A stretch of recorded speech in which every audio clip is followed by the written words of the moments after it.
The girl walked into the room in a hurry. Standing by the dark fireplace, she knew what she had to do. After all the hardships of life, she knew she was ready for a new challenge. The legend of the blue flame is very interesting. When the kingdom of Garant, as soon as the king was formed with the help of the Archmage, he betrayed all his enemies to the blue flame. But unfortunately, the kingdom did not exist for long. After the death of King Ephron Garant, the Archmage disappeared forever, leaving behind one prophecy. The prophecy said that if someone pronounces his name, he will rekindle the blue flame. Many years have passed since the last one, but the northern lands of Erel remain the same, cold and sparsely populated. The girl decided to meet the man. He was extremely surprised and immediately wanted to know who she was. The young girl greeted him and said that she was very glad to meet him. At the same time, she named his real name. An unknown rage raged in the man. He was confused as to how she could say his name. He screamed and wanted to know who she was. The girl was puzzled by such a question and involuntarily asked herself the same question. But she knew one thing, that she was the most ordinary villain. The young girl lived an ordinary life and was unremarkable in no way. An ordinary office worker who was often sent on business trips, but unfortunately, the last business trip ended badly. The girl got into a plane crash. But fortunately, the girl got another chance to live her life. She was reborn and became the heroine of the novel Lady Catherine. The work is about a sweet but unhappy girl who captured the hearts of 5 influential men who held high positions in the kingdom. The young girl was reborn, but did not become the main character. She didn't even become a supporting character. She was reborn into the body of a villain. The beautiful girl wanted to kill the main character, Catherine, but she never managed to carry out her plan. Ivaria Oberon was the Duke's most precious child. The girl had many qualities, but behind her beautiful appearance and distinguished family background, she had a very bad character. The girl had everything one could dream of, but unfortunately, there was no true love. She dreamed of a prince. But Cassian was only interested in Catherine. The girl tried to kill the main character, but her plan was very bad, so the girl was caught very quickly. The prince was furious with her actions. Crown Prince Cassian. At the end of the novel, Garant became king and the husband of the main character, Catherine. After being reborn, the girl repeatedly thought that Ivaria didn't understand men at all. She knew that she didn't have to act like the heroine. The girl also knew that the prince and the main character would be better together. The girl hoped that after this story she would be able to have fun and spend her family's money. The girl said it wasn't murder, just an attempt. She claimed that since Catherine was alive, everything was fine and there was no reason to worry. The prince was furious. The girl did not let the prince keep his word and said that she would break off the engagement with him. She decided to leave high society and live remotely in peace. The prince was shocked by her words. They were so unexpected that he was speechless. As she left him, she said with a smile that they would never see each other again. After the engagement was broken, the Duke sent the young girl to one of the family estates in Erel. The estate was in a very cold and deserted place, which was located in the far north. The girl was in the room with the maid. She was very frozen and furious from the fierce cold. The maid only quietly said that she could bring hot tea. The girl was shocked and did not understand how they could live in such conditions. Ivaria asked the maid why there was no fire in their house. The maid said that black acacia grew on their land, and because of its density, the tree was not suitable as firewood. And their wood supplier, who they had been working with for more or less 100 years, suddenly terminated the supply contract. Ivaria asked the maid if the company that supplied them with wood by any chance belonged to the first prince's family on his mother's side. The maid confirmed her question. The first prince Leiden lost his mother very early, who was from a family of counts. He became unlucky and lost his position as crown prince because of Cassian, whose mother was from a ducal family. The relationship between the crown prince and Ivaria was terrible. He died right after the death of the main characters. He committed suicide like Ivaria. However, now he decided to spite her in this way. Ivaria told the maid to throw some black wood into the fireplace. The maid was a little embarrassed, but the girl said she had a trick up her sleeve. After that, a new story began. The girl named the Archmage, about whom she read in a book. She called Theocharis, and he came to her. Looking at him, Everia asked whether it was better to address him simply by his name or to call him the demon Theocharis. The Great Archmage, also known as the Founding Hero, is actually a demon from the Bluestone. Garant, the Founding King, signed a treaty with him to create a kingdom. Looking at the girl, the demon said that she was a descendant of a man who became king. He also noticed that she had a different energy. Averia said that she would tell him later, but now she wanted to make a wish. Averia said that she needed the power of his flame. The demon asked what she wanted from the power. He began to list all the options, but the girl said that she needed ordinary fire. The demon was shocked, because he had never heard anything like this before. The girl asked him to light the fireplace because she had a problem with it, and she was very cold. She also said that after that he could go free. He stood there and didn't understand what was going on. The girl told him to just light a fire and leave quickly. The demon fulfilled her request. She thanked him and said that he could now leave. Theocharis came very close to her and said that the demon that the girl summoned made one lifelong contract. Everia sat with the demon near the fireplace and frantically enjoyed the warmth. The girl sat smiling and looked at the fire. She told the demon that she thought the flame would be blue. Having warmed up, she looked at him and asked, with a misunderstanding, if demons were really so stupid that they had to fulfill a person's wishes for the rest of his life. Theocharis said that usually he was paid for this with blood, war, pleasure. He also said that the king, who was her relative, gave his firstborn. But he was puzzled by the fact that she had summoned him and not paid him in any way. Everia said that since she had summoned him, she would take responsibility for his stay. He was glad and asked if she would allow him to kill and fight. She looked at him and said that she would provide him with food and a place to sleep. He was shocked. She looked at him with bewilderment and asked what he wanted her to entertain him with. Theocharis, with a grin on his face, asked the girl what she was good at. Averia looked at him with contempt and said that if he fulfilled all her wishes, then he should not eat or rest, but go and stand against the wall and look at it with his face. The demon stood and thought about the situation. He did not understand why she was acting like this, and he thought that he was in deep trouble. Averia looked at the demon and realized that he was even very beautiful. She knew that she took better care of him than the crown prince. She called him by name. The demon thought she was being very cruel. He asked her to call him Harry. Averia said she wanted to make a wish. He told her he wouldn't think about fighting anymore. Averia looked at him and said that wasn't what she meant. The girl asked him not to kill her. The demon said that he could not kill the one who summoned him. She looked at him and said that he should protect her then. She also asked him to change his appearance, since he is very handsome and it will attract attention. Harry came closer to her and asked her if she thought he was handsome. The girl asked him why he was surprised. It wasn't the first time he heard that.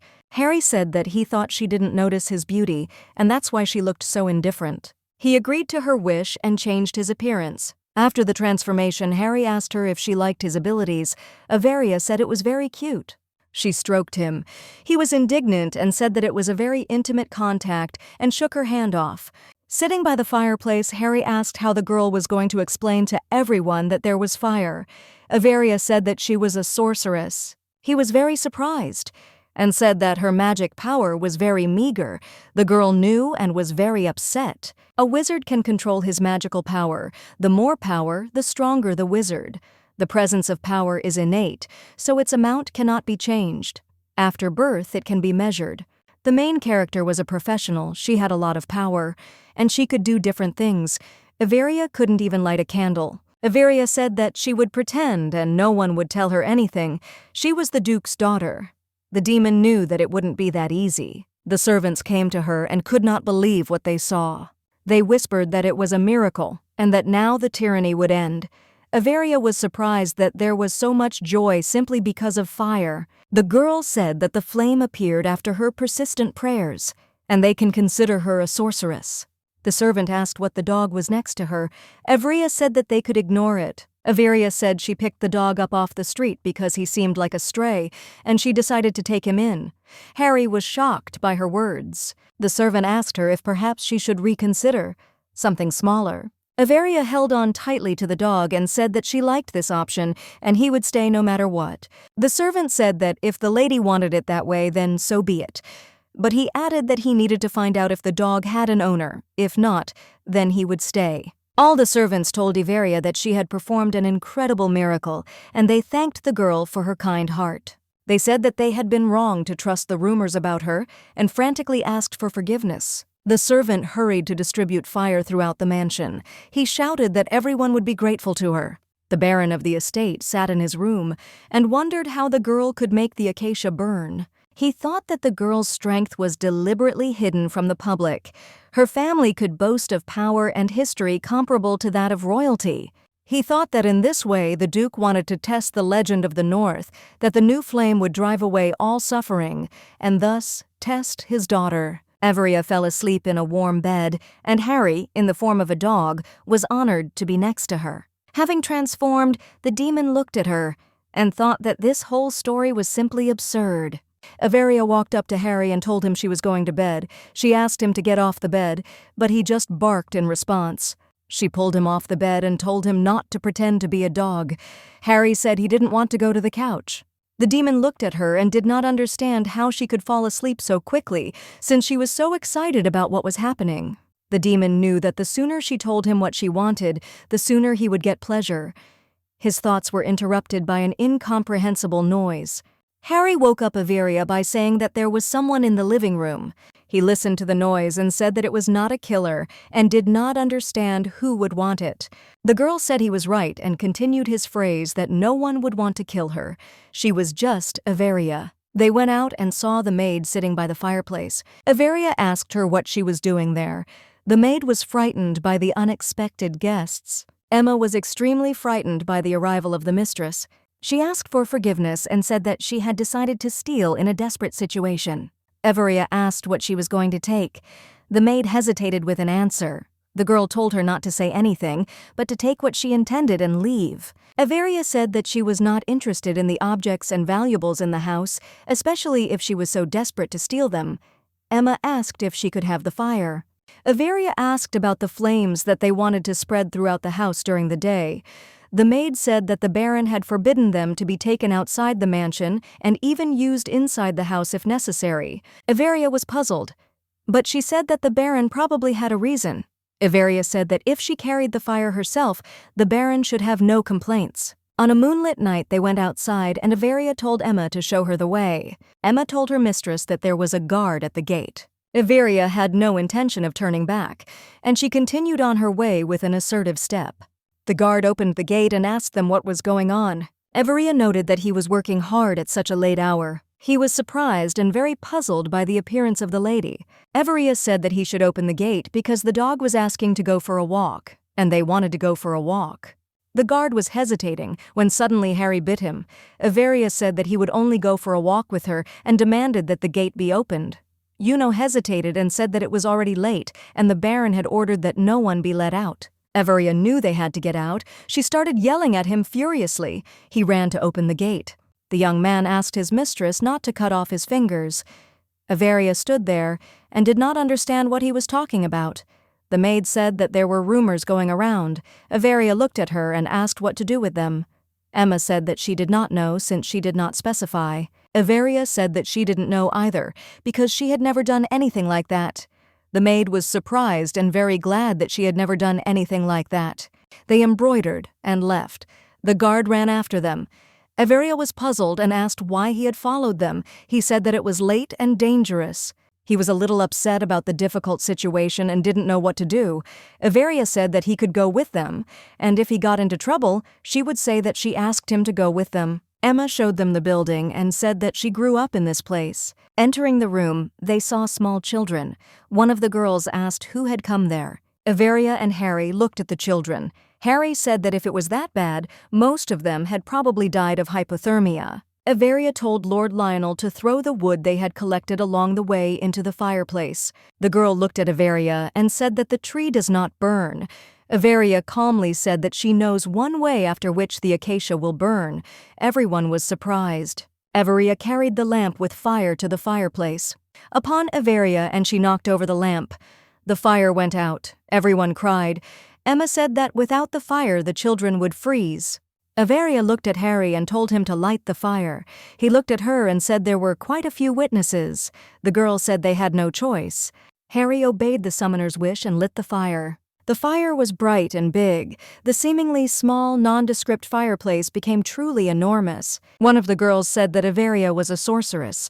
She just smiled and said that it would be their secret. Averia asked the servants to keep quiet about what they had seen. Emma remained in the small house, and Averia and the man left. He ran so fast after her that he forgot his sword. The next day, Averia walked through the house, and all the servants were sickeningly polite and courteous. Everyone who saw the state greeted her with a smile and saw her off, and always said something pleasant. Emma asked the mistress if everything was okay with her. Averia only asked what was going on with the people in the house. The maid smiled and said that they were all locals, and they knew what the girl had done for them. Averia met with the Baron and asked him why he was not distributing fire. She said that if he had no special reason, then he should distribute fire to all the locals. He agreed with her and said that he would do everything. The maid said that they were all extremely happy that the mistress had done this, and now they knew her true face. Averia sat and thought about everything. She knew she had to do the right thing. To Averia, and said that Prince Cassian had arrived. Averia was puzzled and shocked. She never expected to see him. As she walked to meet him, she wondered why he had come. After all, they had broken up. Averia remembered the affair and knew that there had been nothing of the sort. She hoped that he would not cause her any trouble. The prince sat and drank tea. Seeing the girl, he said that she looked much better than when she was in the capital. He made a little joke about her, which was highly inappropriate. Averia asked eagerly why he had come. He said he came to see her. The prince said she didn't have to pretend, and he knew how lonely she was without him. The girl knew that this was how he always kept Averia close to him, and she, blinded by her love, did everything he wanted. Averia looked at him and realized that Harry was much more attractive in comparison to him. The prince said he had come to console her because he thought her heart was broken. Averia, without even looking at him, said he had come in vain. Averia asked the prince if their broken engagement was such a big deal. The prince said he didn't know he could feel love for someone, and that's why he got engaged to her. But when he met Catherine, he fell in love and couldn't imagine being with anyone else. Averia looked at him and asked him what he wanted her to congratulate him. The prince said that they would be glad if she congratulated them. He asked her if she could bless them. The prince came close to her and said that her father refused to support the mining business, and lately he has had a lot of problems because of her. The man said that if the girl wanted to cooperate with him, he would not make her a queen, but he could offer something else. In the eastern part of the empire, there is an untouched magic mine. It is believed that there are huge deposits of stone there, but no one has taken up this business, as it requires a lot of financial support. However, the prince's faction, financed by the Oberon family, took up the development of the mines. But after the engagement was broken, the funding ceased. Averia understood why the prince had arrived so quickly, but she also knew that her father would not listen to his daughter. Harry lost his temper. He could not stand the prince's behavior any longer. Harry used all his powers in the form of a dog and threw him away from his mistress. The prince fell, not understanding what had happened. Averia asked Harry if he had done it. He said yes. Averia approached the prince and said that she was not attracted to him and was not interested in his proposals. She looked at him and said that now he had to beg her to get what he wanted. The man left in a hurry. Averia watched him go and said that she would not see him off. The prince left the house in a hurry, but when he reached the stairs, he accidentally stumbled and fell. Averia looked at her demon. She asked if he did it. He asked her with a smile. Averia hugged him tightly and thanked him. Harry was confused by this. He had not managed to do anything sensible. Averia had left him. Averia looked at him and said that he had been very tired lately. Since his legs had weakened, he had fallen more than once. Averia said that, of course, a weak body was not a death sentence. Averia was sitting with Harry. He asked her if she was happy or not. Averia looked and said that she was pleased, since they got rid of the man who was talking incomprehensible nonsense. Harry said he was glad she was happy, but he was sad. Averia was confused for a moment and said he said that every day. The demon wanted to shed blood. He persuaded her to start a war. Harry said he couldn't help but deal with the prince for her sake, but he stopped himself from killing him. He asked her if she would let him kill. The girl gently stroked his hair and said that he was a smart boy and needed to calm down a bit. He furiously told her not to mistake him for a dog. Averia said he had nice hair and that being a dog had nothing to do with it. The girl offered him a cake and said that he takes everything she gives him and asked if he noticed how surprised the maids are when they eat. Averia said the maids thought she was eating for 10. The demon said that he was just stress eating and there was nothing he could do about it. The girl looked at him in surprise. Harry said that killing is a basic need for him, like food for people. He also said that he will not die if he does not kill, but abstinence is a very painful death for him. Averia asked Harry if he could use some other methods. He looked at the girl with confusion. She was desperate to know about other methods. He asked how old Averia was. She said that she would be 18 this year and would be an adult. Harry said she was just a child and he wouldn't tell her anything. The girl asked him how old he was. He said he was 2,176. The young beauty looked at him and said that he was a grandfather.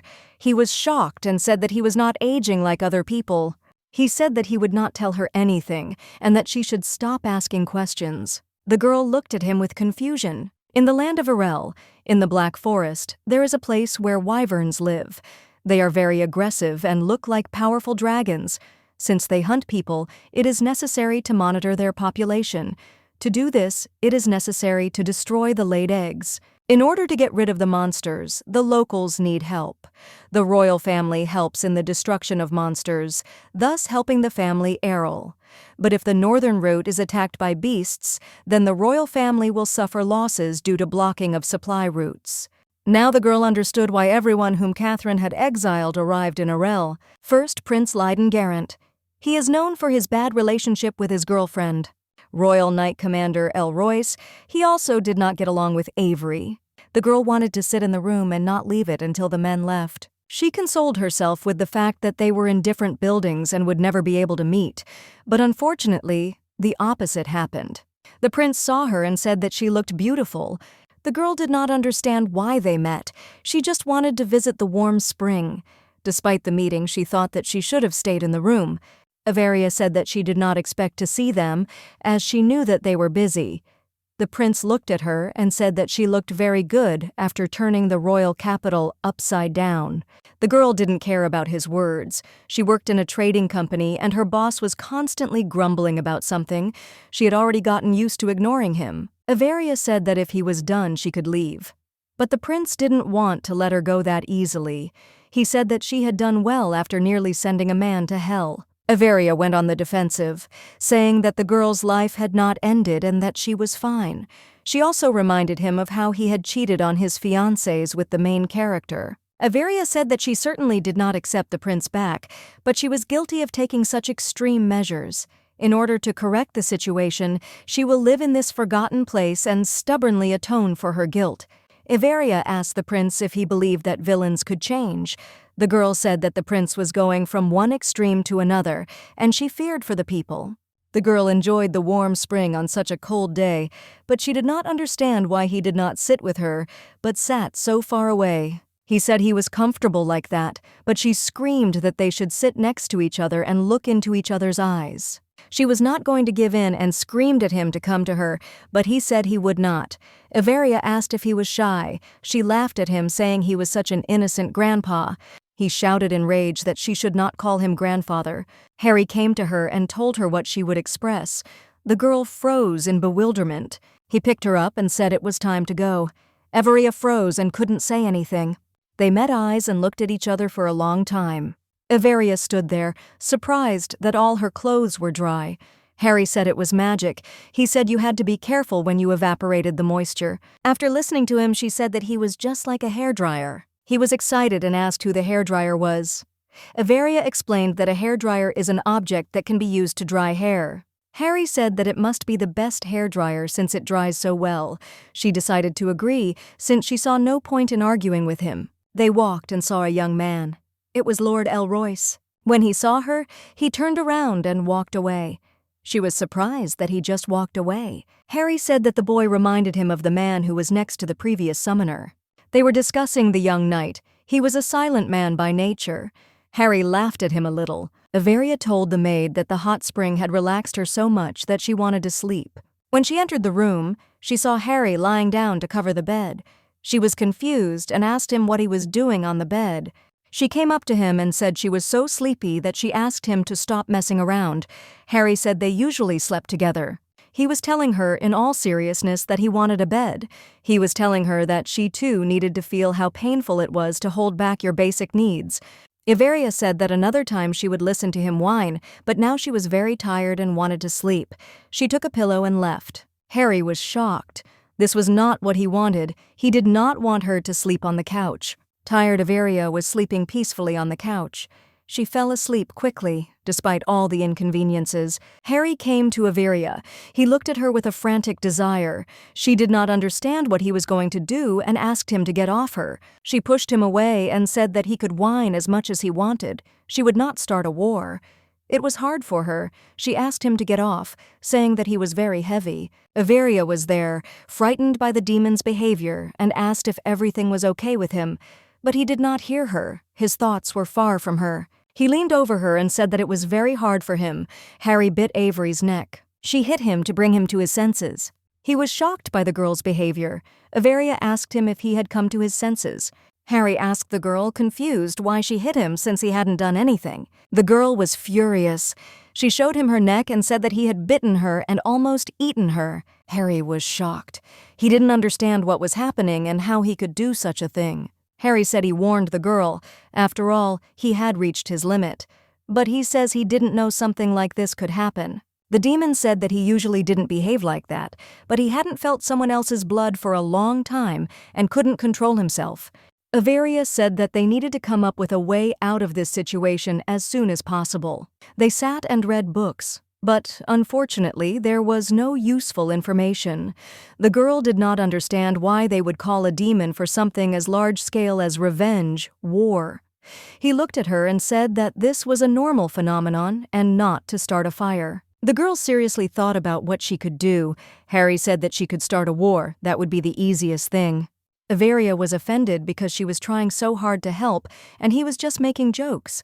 Harry said that she was just afraid of being eaten and that she was helping him. Iveria thought about it and said that if he only wanted blood and not flesh, she could give him some of her blood. He stared at her. He didn't want to continue the conversation with her, as he considered her a trifle. Iveria heard a noise. An army was gathering outside the window to fight the monsters. The maid said that the young warriors would have to fight them for more than a month. Since they were vulnerable to sunlight and could only be reached at night, Iveria was very upset, since she would have to hide in the room for a long time so as not to meet with men. Iveria knew that ordinary people could hardly kill animals. They even had great difficulty breaking eggs. Looking at Harry, she asked if he could handle them. He looked at her and said that he didn't know what kind of magical power he had. Iveria smiled and said that he was going to war, to unwind a little. Harry was very happy with this news. One of the soldiers called his commander to look at the nest. What they saw shocked them. There were broken eggs and many bodies of slain monsters. They had all been killed. The whole week, the killing of monsters continued. The prince was shocked by the soldier's report, since one wyvern was difficult to kill, and here the death of a pack every day. The soldier said that the search party is investigating this case, but unfortunately there are no results. The prince was frightened because a beast stronger than the wyverns had appeared. He was thinking about help from the capital. The soldier said he did not think another animal was involved in the situation, as traces of fire were found on the animals' bodies. The prince said that their opponent was smart and very strong. He wanted to know what the probability was that it could be a human. The prince did not know what to do, and how the royal family would react to everything. He was supposed to take the hereditary place, but after the death of his mother, the king got married, and his second son took the place of the crown prince. The queen sent the prince to dangerous places at every opportunity, hoping that the young man would be defeated. Iveria sat and watched Harry. He was frolicking and was very happy. The girl thought that she had summoned a very powerful demon. Harry said they could go now. He asked Iveria if she was afraid of him after such actions. She looked at him with bewilderment and did not answer. Harry said that he had great strength, but she should not be afraid of him because he treated her with care. They continued talking when suddenly they saw a huge creature, a wyvern, of unprecedented size, showed up to them. It was the main wyvern. She greeted the girl and the demon. Averia was shocked and did not understand how the creature could be intelligent and communicate with them. Harry said that she was special and lived much longer than the demon. The wyvern asked why the demon had killed her kind.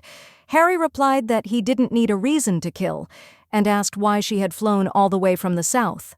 The wyvern turned to the girl, knowing that she was the one who summoned the demon.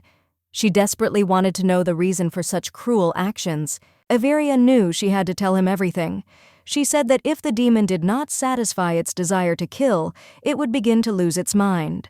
They searched for a long time for a way to solve the problem and eventually began to catch wyverns. The wyvern was furious. She screamed at them and said there was another way to solve the problem. Harry was furious and said that she was just a tiny thing and asked her if she and her siblings didn't protect their little offspring.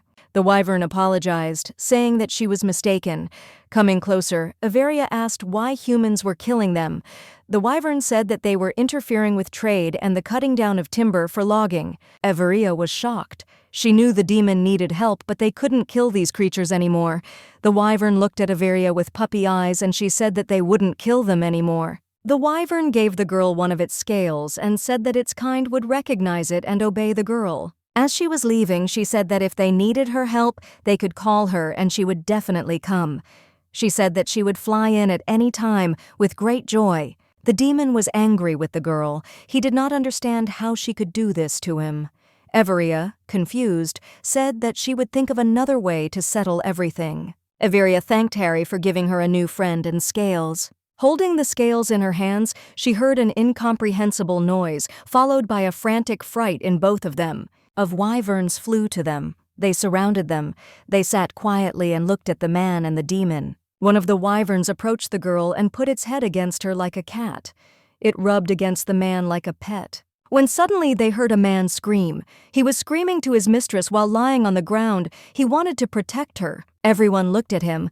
He said that he would save her with his sword, which, unfortunately, was far from him. Their sweet conversation was interrupted by the arrival of the knights. The girl did not understand how they found her. She had left secretly. They all flew away from the battlefield. Harry asked the girl if she was scared. She said with a smile on her face that she really liked flying, that it even took her breath away. They flew to the estate. They were surrounded by soldiers. Averia told them not to touch the wyverns anymore. Everyone was in shock and had no idea what was happening. Averia said she wanted to speak with the prince alone. The prince asked if she had really tamed the wyverns. Averia said that he had seen it with his own eyes, so she had nothing to add. He said with hostility in his voice that he was not going to tell the royal family anything. Averia asked him only one thing, that he tell the family that the problem with the wyverns was solved. He looked at her and asked what he would get in return. She said it was a good way to mend fences. Since the royal family would no longer be interested in their lands, and the prince would not have to see her anymore, the girl said that this problem was very important to her. She did not want to solve it with the crown prince, because she did not like him, and he had behaved rudely towards her. In the original story, Lydon suddenly disappeared after Cassian became king, and a few months later only Lydon's bloody watch was found on a distant mother. He accepted her offer with fury in his voice. The girl said that they would discuss all the details tomorrow, as it was already quite late. Averia left the room. She really wanted to go to bed. The girl saw Lord Elroyce behind her. She asked why he was following her. He said that it was already late and he could not allow her to walk alone. Averia was shocked. She had never heard such a clear, soft voice before, and she was confused by the fact that he spoke so rarely. Averia said he had a very beautiful voice and he should be able to talk all day long.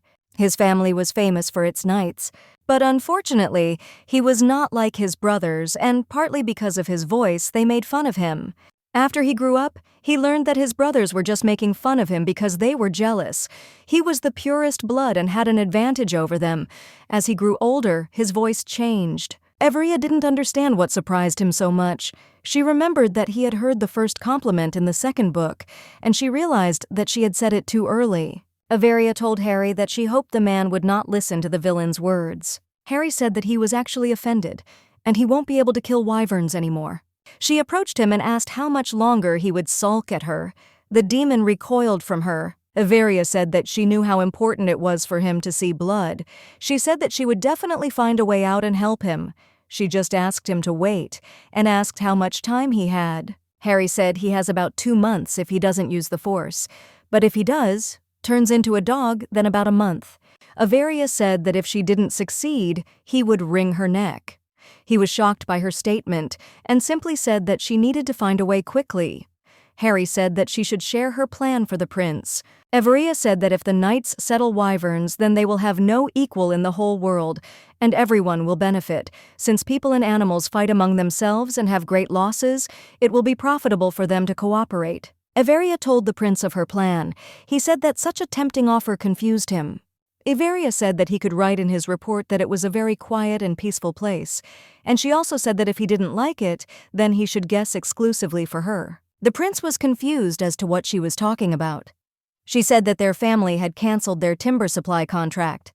He was shocked. He said the deal was good for his family and was confused as to why the contract had been canceled. They both thought the situation was very suspicious. Averia and the prince wondered who would benefit from breaking the contract. The prince said he had a good informant and he would contact him. Luke is the leader of the Information Guild. He obtains information of any kind and place, a master of disguise. A close friend of Prince Leiden, they met purely by chance when Leiden was in hiding. After overcoming various hardships in life, they became best friends. Leiden said he was in debt to Averia. The girl said she only accepted payment in cash. Averia stood with her new friends and watched as the knight was unable to mount the beast. She had heard rumors but wanted to see for herself. They had problems with the knights, so they were recruiting a new team that could cooperate with the wyverns. That's why different people who were unprepared joined their squad. Prince Leiden came to Averia. Looking at the knights, he said that they were having a hard time. Leiden joked and Averia joked back. He was surprised that their relationship had improved so much and they could communicate freely and joke. Leiden handed her the package. Opening it, she saw a check. The check was blank. Averia asked if he thought it was too risky to give her a blank check when she could write any amount she wanted. He told Averia that he believed her. After her words at the hot springs, he thought she might change. He knew that people don't change, but she managed to convince him. Her actions spoke for themselves. Leiden asked her if she was going to return to the capital. Averia said it was not up to her. He looked at her and said that they would see each other there soon. The girl looked at the check and realized that she could only get the money from the central bank. To Leiden and said that he brought a letter from Mr. Oinmani. The prince knew that it was a letter from Luke. It was one of his names. Leiden asked if he had delivered anything else. The man replied that he had only been told to deliver a letter. Leiden said that in that case, someone else had sent him. He wrote to the man. He was shocked. After the prince attacked him, he showed his true form. Luke asked him how he figured him out. Leiden told him and also asked why he came to him. He said with a smile that there were many interesting things going on in this place. Emma said that they were going to a festival soon and Averia should go. Averia said that they would go together then. The girl hesitated. Emma said that she should go with the prince. Averia was shocked and did not understand why she should go with him. Their conversation was interrupted by the arrival of a guest whom no one expected to see. Averia came out and saw Lord Elroyce. She had changed during the long wait, as she had a force majeure with the maid. He said that he had not even waited for her for long, and he asked if he had disturbed her, since it seemed that she was going to go somewhere. Averia said that after talking to him, she wants to send him to the festival. The Lord said that he had seen the knights training, so he brought her a book to help her. This book talked about horses, how to put armor on them, and everything about their equipment. Averia invited them to sit down and look at the book. She really liked the book and its contents, but one question arose with the production of uniforms. Harry secretly told her that the dwarves could help them. True, they would be hard to find. The girl thanked her friend for the good idea. Averia thanked the man for the book. He was about to leave. A maid came to them and brought tea. Emma asked that they were already leaving for a date. Averia told Emma that they weren't going at all, and she was going to go with her. Emma said that she had a lot of urgent things to do, and she couldn't go, so they could go together. Lord Elroyce asked Averia to go with him to the festival. The girl agreed to go. Averia was very surprised. She will like the festival. They walked, and there was an awkward silence. A man approached them. He looked very much like the prince. The man said that his name was Eden. The men began to argue among themselves. The Lord was dissatisfied with the man's behavior because he was lying. Averia wanted to leave the men. Harry asked her to leave. They went on to watch the festival, while the men were arguing. Lord Elroy said that Luke did a very bad thing when he transformed into a prince. Their argument was interrupted by an unexpected explosion. Averia was watching a man offer to gamble. Harry came up to her and asked if she wanted to gamble. Averia was scared. She asked him why he was in human form. He said that the girl had begun to forget that he was not a dog. He came up and looked at her intently. The girl looked at him and told him not to seduce her. Harry said with a smile on his face that it seemed that the owner liked him. The embarrassed girl said that she liked his face, not him. In order not to develop the conversation further, she decided to switch to the man who was inviting everyone to play gambling. Averia said she wanted to teach him a lesson, and she needed Harry's help. She said he needed to understand how the man cheated. He said he knew a quick way. He snapped his fingers and made a small explosion. They ran away from the square. Harry asked if she was okay, and she looked better. But she said she needed to catch her breath, as she hadn't done any exercise for a long time. An old woman suddenly approached them. She said that the lady had dropped a ring. Averia said she had nothing to lose, but the woman was persistent. She approached her and told her to look carefully. Averia saw her ring. She bought it long before the business trip, and then the plane crashed. She wanted to ask her grandmother a couple of questions, but she disappeared. Averia sat and looked at the ring. She did not understand how it could have come to her. She did not believe that it was the same one. A maid came to her and said that the knights were leaving, and asked if she would like to see them off. Averia was surprised and did not understand why she would do this. The maid said that after the explosion he was looking for her. Harry looked at the maid and told Averia that this was not her maid. He pointed out that her blood smelled different than usual. Averia realized who it was. The maid asked if her mistress was listening to her, and she said quickly and with a smile that she was listening attentively. Averia decided to teach him a little lesson. She asked the maid to massage her feet, saying that they hurt terribly. Laughing, she said that she always did that. Averia expected him to decline her request.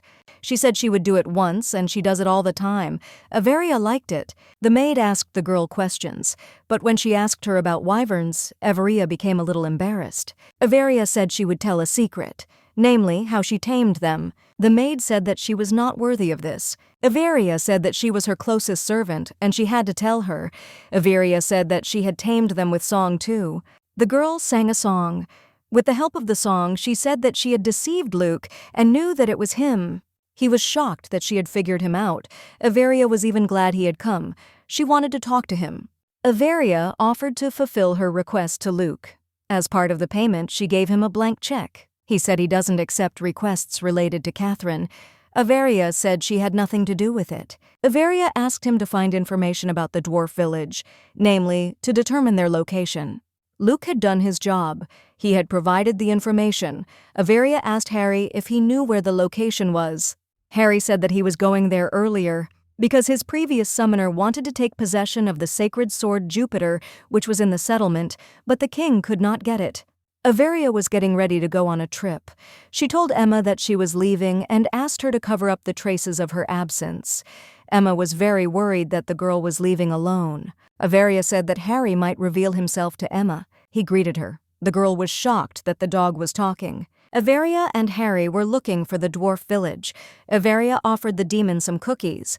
He wiped her cheek and said he liked the crumbs better, adding that they should split up so the search would go faster. The girl did not understand how to find the village. She fell and fell into an unknown place. She tripped over the dagger and fell. The girl came to look. She was confused by the fact that people just threw it on the ground. Averia thought that this was very dangerous, as someone could get hurt. She pulled out the blade and it began to glow. The dagger said it was waiting for her. Averia got scared and threw it at the rock. She thought it was a spirit and wanted Harry to exorcise it. He said that he was a sacred sword, not a ghost. The girl was surprised. She took it and carried it in her hands. He asked her why she was carrying it like that. The girl said that she did not want to catch tetanus. He said he didn't know what it was, but he was upset. Averia heard a noise not far from them. A dwarf ran up to her. He said that she needed to go to their village. Averia was there, scared, and called the demon. The dwarf said that her friend was already in the village. The dwarf told everything he knew about the sword to the two travelers and said that the sword needed to be repaired. Everia agreed with him, as she could not wear it in that condition. Everia said she needed the most skilled blacksmith. She wanted to take him to the human estate. The dwarf said that he would consult with the others and give an answer. Everia agreed and said that they would wait for an answer until the morning at the entrance to the cave. Harry asked the girl what she thought about the situation and whether the dwarves would agree. Everia was sure that they would agree, since they needed to rebuild the village. The gnomes were walking towards the girl and the demon. They were hoping for a positive conversation. The man introduced the travelers to the best blacksmith and, at the same time, his daughter. Everia said she wanted them to make wyvern saddles. Rapashi was very surprised. After all, she knew that the animals were very ferocious. But Everia said that she managed to tame them, but it was very difficult to settle them. Rapashi couldn't believe what she was hearing.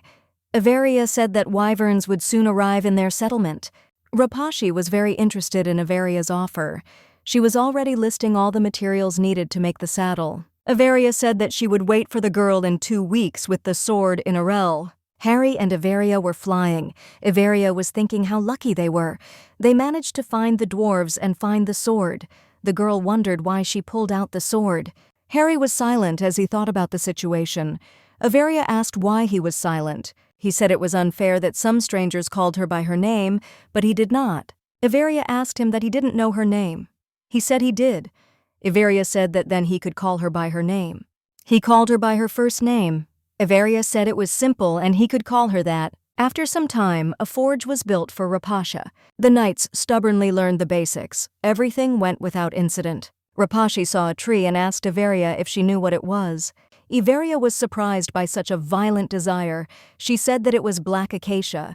The tree passes, burned, because it had a dense structure, and also there is a lot of it on their lands. Rapashi said that this is not just a tree, but a magical tree. Everia was puzzled by this statement, but Rapashi assured her that it was true. The girl said that the tree does not burn because the magic contained inside prevents combustion. Everia asked if there was any way to verify the truth of her words. The girl told the young lady how to do the test. Everia, hoping that she was right, agreed to the test. After all, she knew that the elk tree was truly magical, and Arel would change the situation on the market.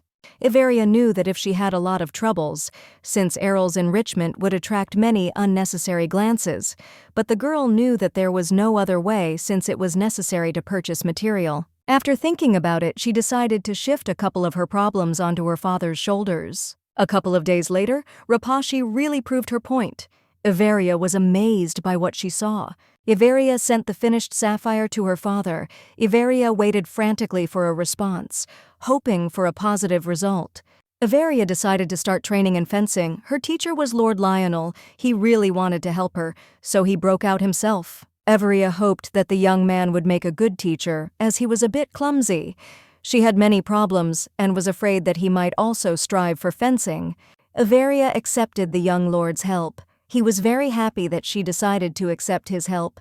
Lord Lionel was desperate to show Everia what he could do, but he was a little confused and couldn't do it. The Holy Sword told the girl that he wasn't that bad, his movements were chaotic, but he was in good physical shape.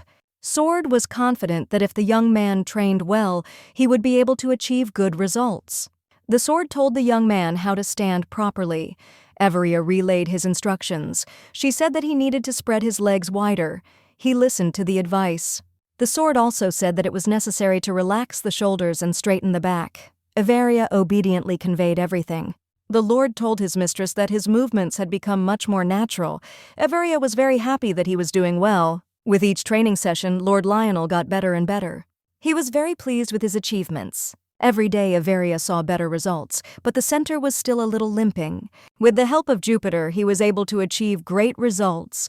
Jupiter was proud of his student, but unfortunately, Everia herself had a very weak body, and she could not even run 2 laps on the court. And hard training did not help.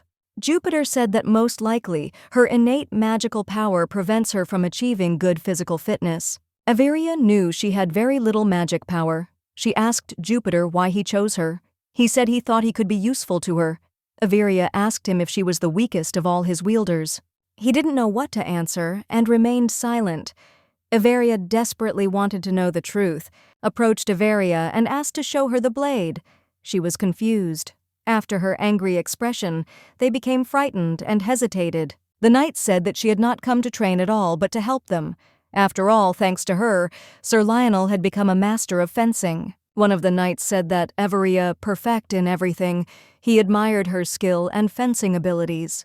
Averia tried to convince them that this was not the case, but they did not believe her words. The knights said they would be faithful to her all their lives. She trained them every day. Every training session she pointed out someone's mistakes, praised someone else. She enjoyed training them. Harry said he knew this was what was coming. Averia told him to sit and be quiet. Averia's father came to the site where they were training.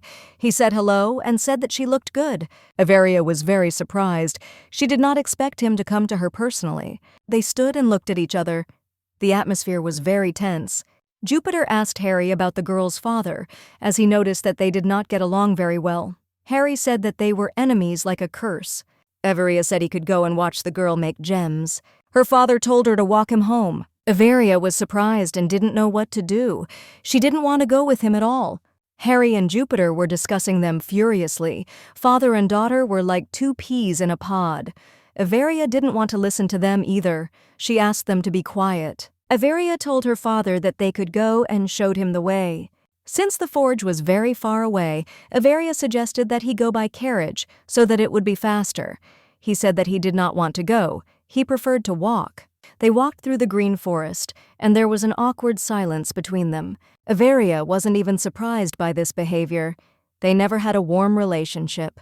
They didn't act like father and daughter. The man said that Averia looked very good. Averia was shocked. She never expected her father to say something like that. Averia said that everyone here is very kind to her, and that is why she is so happy. Father almost fell over. Her words confused him. He said that he had never heard from others that Northerners were kind. Averia smiled and thought that he had a very villainous face. She said it wasn't like that at first. Her father said he knew and praised her because she worked very hard. Averia thought about his words. Since she had only sent him a letter once and it had only talked about stones, she asked him if he knew about everything that was going on in her life. The man said that the Baron sent him letters regularly. Averia understood why he was following her. She had made many mistakes, and now he wanted to know everything about her. The man reproached his daughter for not sending him letters herself and for not knowing anything about her life. He was worried, and the Baron told him everything. That's how the father learned that his daughter had a dog. Father would like to say something else, but they had already reached the workshop. The man began to evaluate the exquisite stone. He couldn't believe that the stone was made of black acacia, but Rapashi confirmed everything and removed all doubts. Rapashi said that the process of making the stone is not dusty, but you need to carefully monitor the time so as not to make a mistake. The man pondered the whole situation.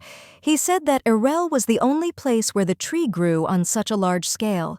He said that if people knew, the world would turn upside down, and they would all want to possess the tree. He was perplexed and wondered why Rapashi had told him about it. Rapashi said that she believed Averia, and she sincerely believed that the girl would not use the knowledge for selfish purposes. The man was stunned. He did not understand who they were talking about. He could not believe that the girl was talking about his daughter. The man looked at Rapashi and said that she obviously trusted his daughter very much. Rapashi said that it was not only her, but the whole village. She wanted to say for the sword, but Averia interrupted her. She did not want anyone else to know about the sword. Averia said that since they learned about the stone production, she would like to leave the production to the villagers so that they can revive the village.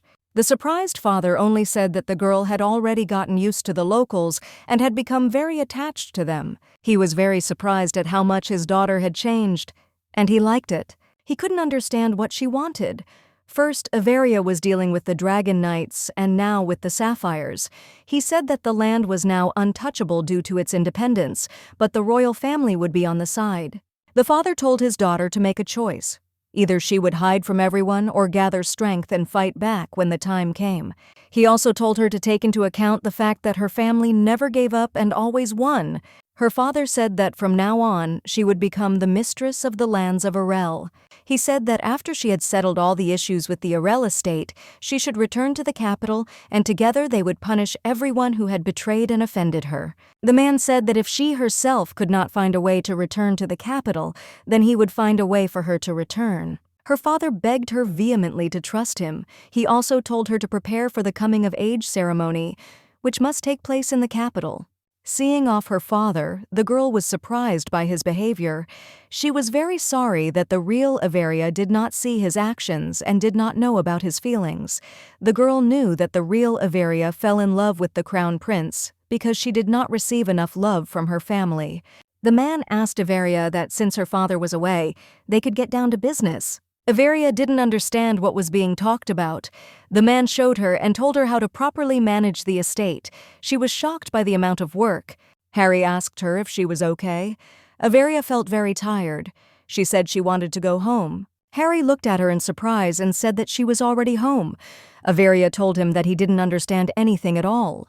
To escape from her problem, she changed the subject, saying that he had been holding himself back lately. Jupiter suddenly asked what was holding Harry back. Harry was furious. He told Jupiter not to interfere in their conversation. Jupiter asked the demon to watch his words. Averia told Jupiter that Harry was a demon, and if he didn't satisfy his needs, there would be big complications. Averia wanted to know how long he could hold back. Jupiter asked the girl if she meant the fact that he had to restrain his indecent demon nature, demanding bloodshed or begging for his sexual desire. Harry was shocked that the sword had given away his secret. Averia wasn't just frozen in shock. The demon couldn't believe she knew the truth. Averia asked Harry if he really needed to satisfy his sexual desire. Harry froze, not knowing what to answer. Harry screamed furiously at Jupiter. He couldn't believe that he had given away his secret. Jupiter apologized. He hadn't known that this fact had to be hidden. Averia was shocked by what was happening. She wanted to know if it was possible to use this method instead of killing. She asked why he didn't use it. Harry didn't give any clear answer. Harry said that he found humans disgusting and that he had no intention of using that method. Averia was surprised by this answer, but Harry assured her that she was an exception. Harry said that after she summoned him, his scent sank into her soul, and therefore he does not feel any feelings of hostility or disgust towards her. He looked at the girl and said that the method that the sword told about was not suitable. Averia was a little embarrassed and only asked why this option was not suitable for him. Harry said no one would want to sleep with someone like him. Averia said she was the exception, and it could be done to her. He was shocked by her words. Harry shouted that she was just a child and that she shouldn't talk about such things. Averia said that she would be an adult on her next birthday and that they had no other option. Averia asked Harry if he had slept with his former summoner. He denied it and said that he had never held back his bloodlust while serving the man. Harry was incredibly impressed by Averia's knowledge of demons. Averia said he was a demon, and demons tend to want blood, murder, and sex. He covered her mouth with his hand and said that she was just a child, and asked her to be quiet. Harry said that he did not understand at all why she had such a monstrous idea about demons, since he had never done such a thing even in the underworld. Averia was surprised and puzzled, wondering why he didn't do that. Harry hesitated and said that he had little interest in such things and was more interested in the blood. He did not understand why he should discuss such a delicate matter with a child. Averia asked him with interest if, since he had never been with anyone before, she would be his first partner. Harry was very angry and did not understand why she was talking and putting such meaning into her words all the time. He screamed at her that he would not do it. Averia was confused and knew that they had no other choice as well as time. Averia told Harry that they needed to start testing at least for touch, because if it didn't work, they needed to know in advance. Harry didn't understand what she meant. Averia walked up to him and kissed him tenderly with her nose and passion. He pulled away from her, frozen in shock. Harry couldn't utter a word. He sat on the floor, blushing, staring at Averia, and didn't know what to do. Averia asked him if he liked it, if he was disgusted. She desperately wanted to know if she had helped him. Averia looked at him and said that if he was disgusted or uncomfortable, then they wouldn't do it. After a long silence, he said that he was fine. Averia sat down on the chair with relief and said that they would leave this method for last. As a last resort, Jupiter disturbed her. He told her that if they were to go further in their experiments, then let him leave it somewhere else. Iveria meekly agreed. Mass production of stones began. Women who had lost their husbands and orphans were hired. They did all the work together. Harry stood there, confused as to what Iveria wanted to do. He didn't know the meaning of the term idol. Iveria wanted to introduce Harry to society as soon as possible and with all her might. He was puzzled and just asked what she was talking about. Iveria said she wanted Harry to come out. Harry was surprised and excited.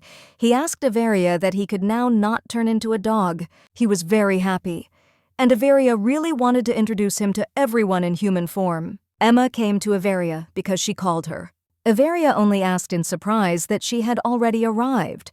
Emma saw that Iveria was sitting on the man's lap. She was scared and wanted to call the guard. Iveria told Emma that there was a misunderstanding.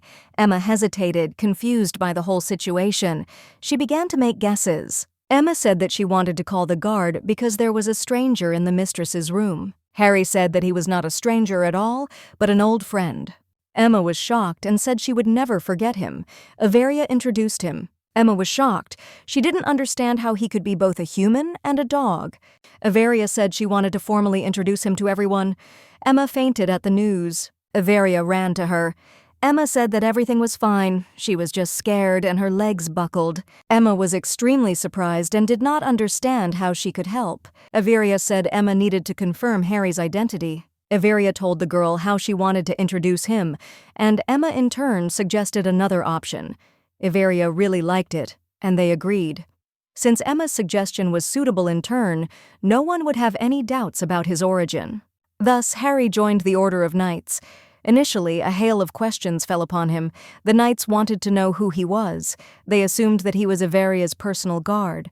The knights looked at him warily. In the end, the acquaintance went normally and without incident. After all, the knights only formally performed their functions, since it had been a long time since peace. Iveria praised Harry, saying that he had worked hard and managed to avoid any fights. Harry looked around and saw no one. He walked up to Iveria and said that they were alone and could talk. The girl thanked him for holding back. Iveria said it was time to pick out his clothes. He was surprised. The girl said that they want to update the Order's uniform. The young lady thought the previous uniform looked a little ridiculous. Iveria said the new uniform would look great on Harry. The young lady assured him that he was perfect, and he'll also put on a new, magnificent uniform, then it'll be just fire. She assured him that if he puts on a new uniform, literally everyone in the area will come running to see the new knightly order. She said that he would be an absolute key figure. He looked at her, surprised by her behavior, and said that she was like a little child. She said that she needed to take his measurements. He looked at her, didn't understand what was going on, and said that she had already measured him a long time ago. Iveria. She said that it wouldn't hurt to take measurements one more time. He told her that she had finished all the preparations long ago. She looked at him with tenderness in her eyes and said that Demon had an absolutely stunning physique, and she would like to be closer. Harry didn't understand her behavior.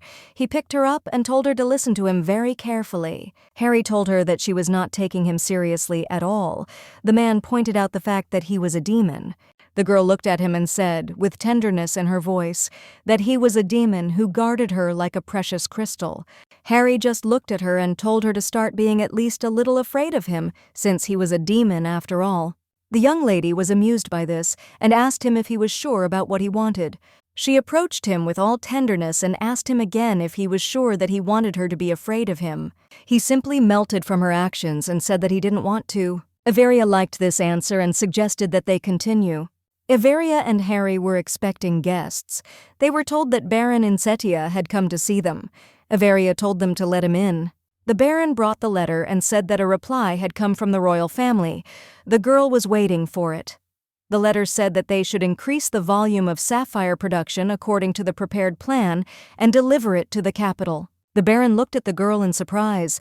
Iveria, I couldn't understand what happened to him. He said that she managed to cope with an extremely difficult matter very quickly. Young lady, I was surprised by the man's behavior and admitted that there was still some doubt.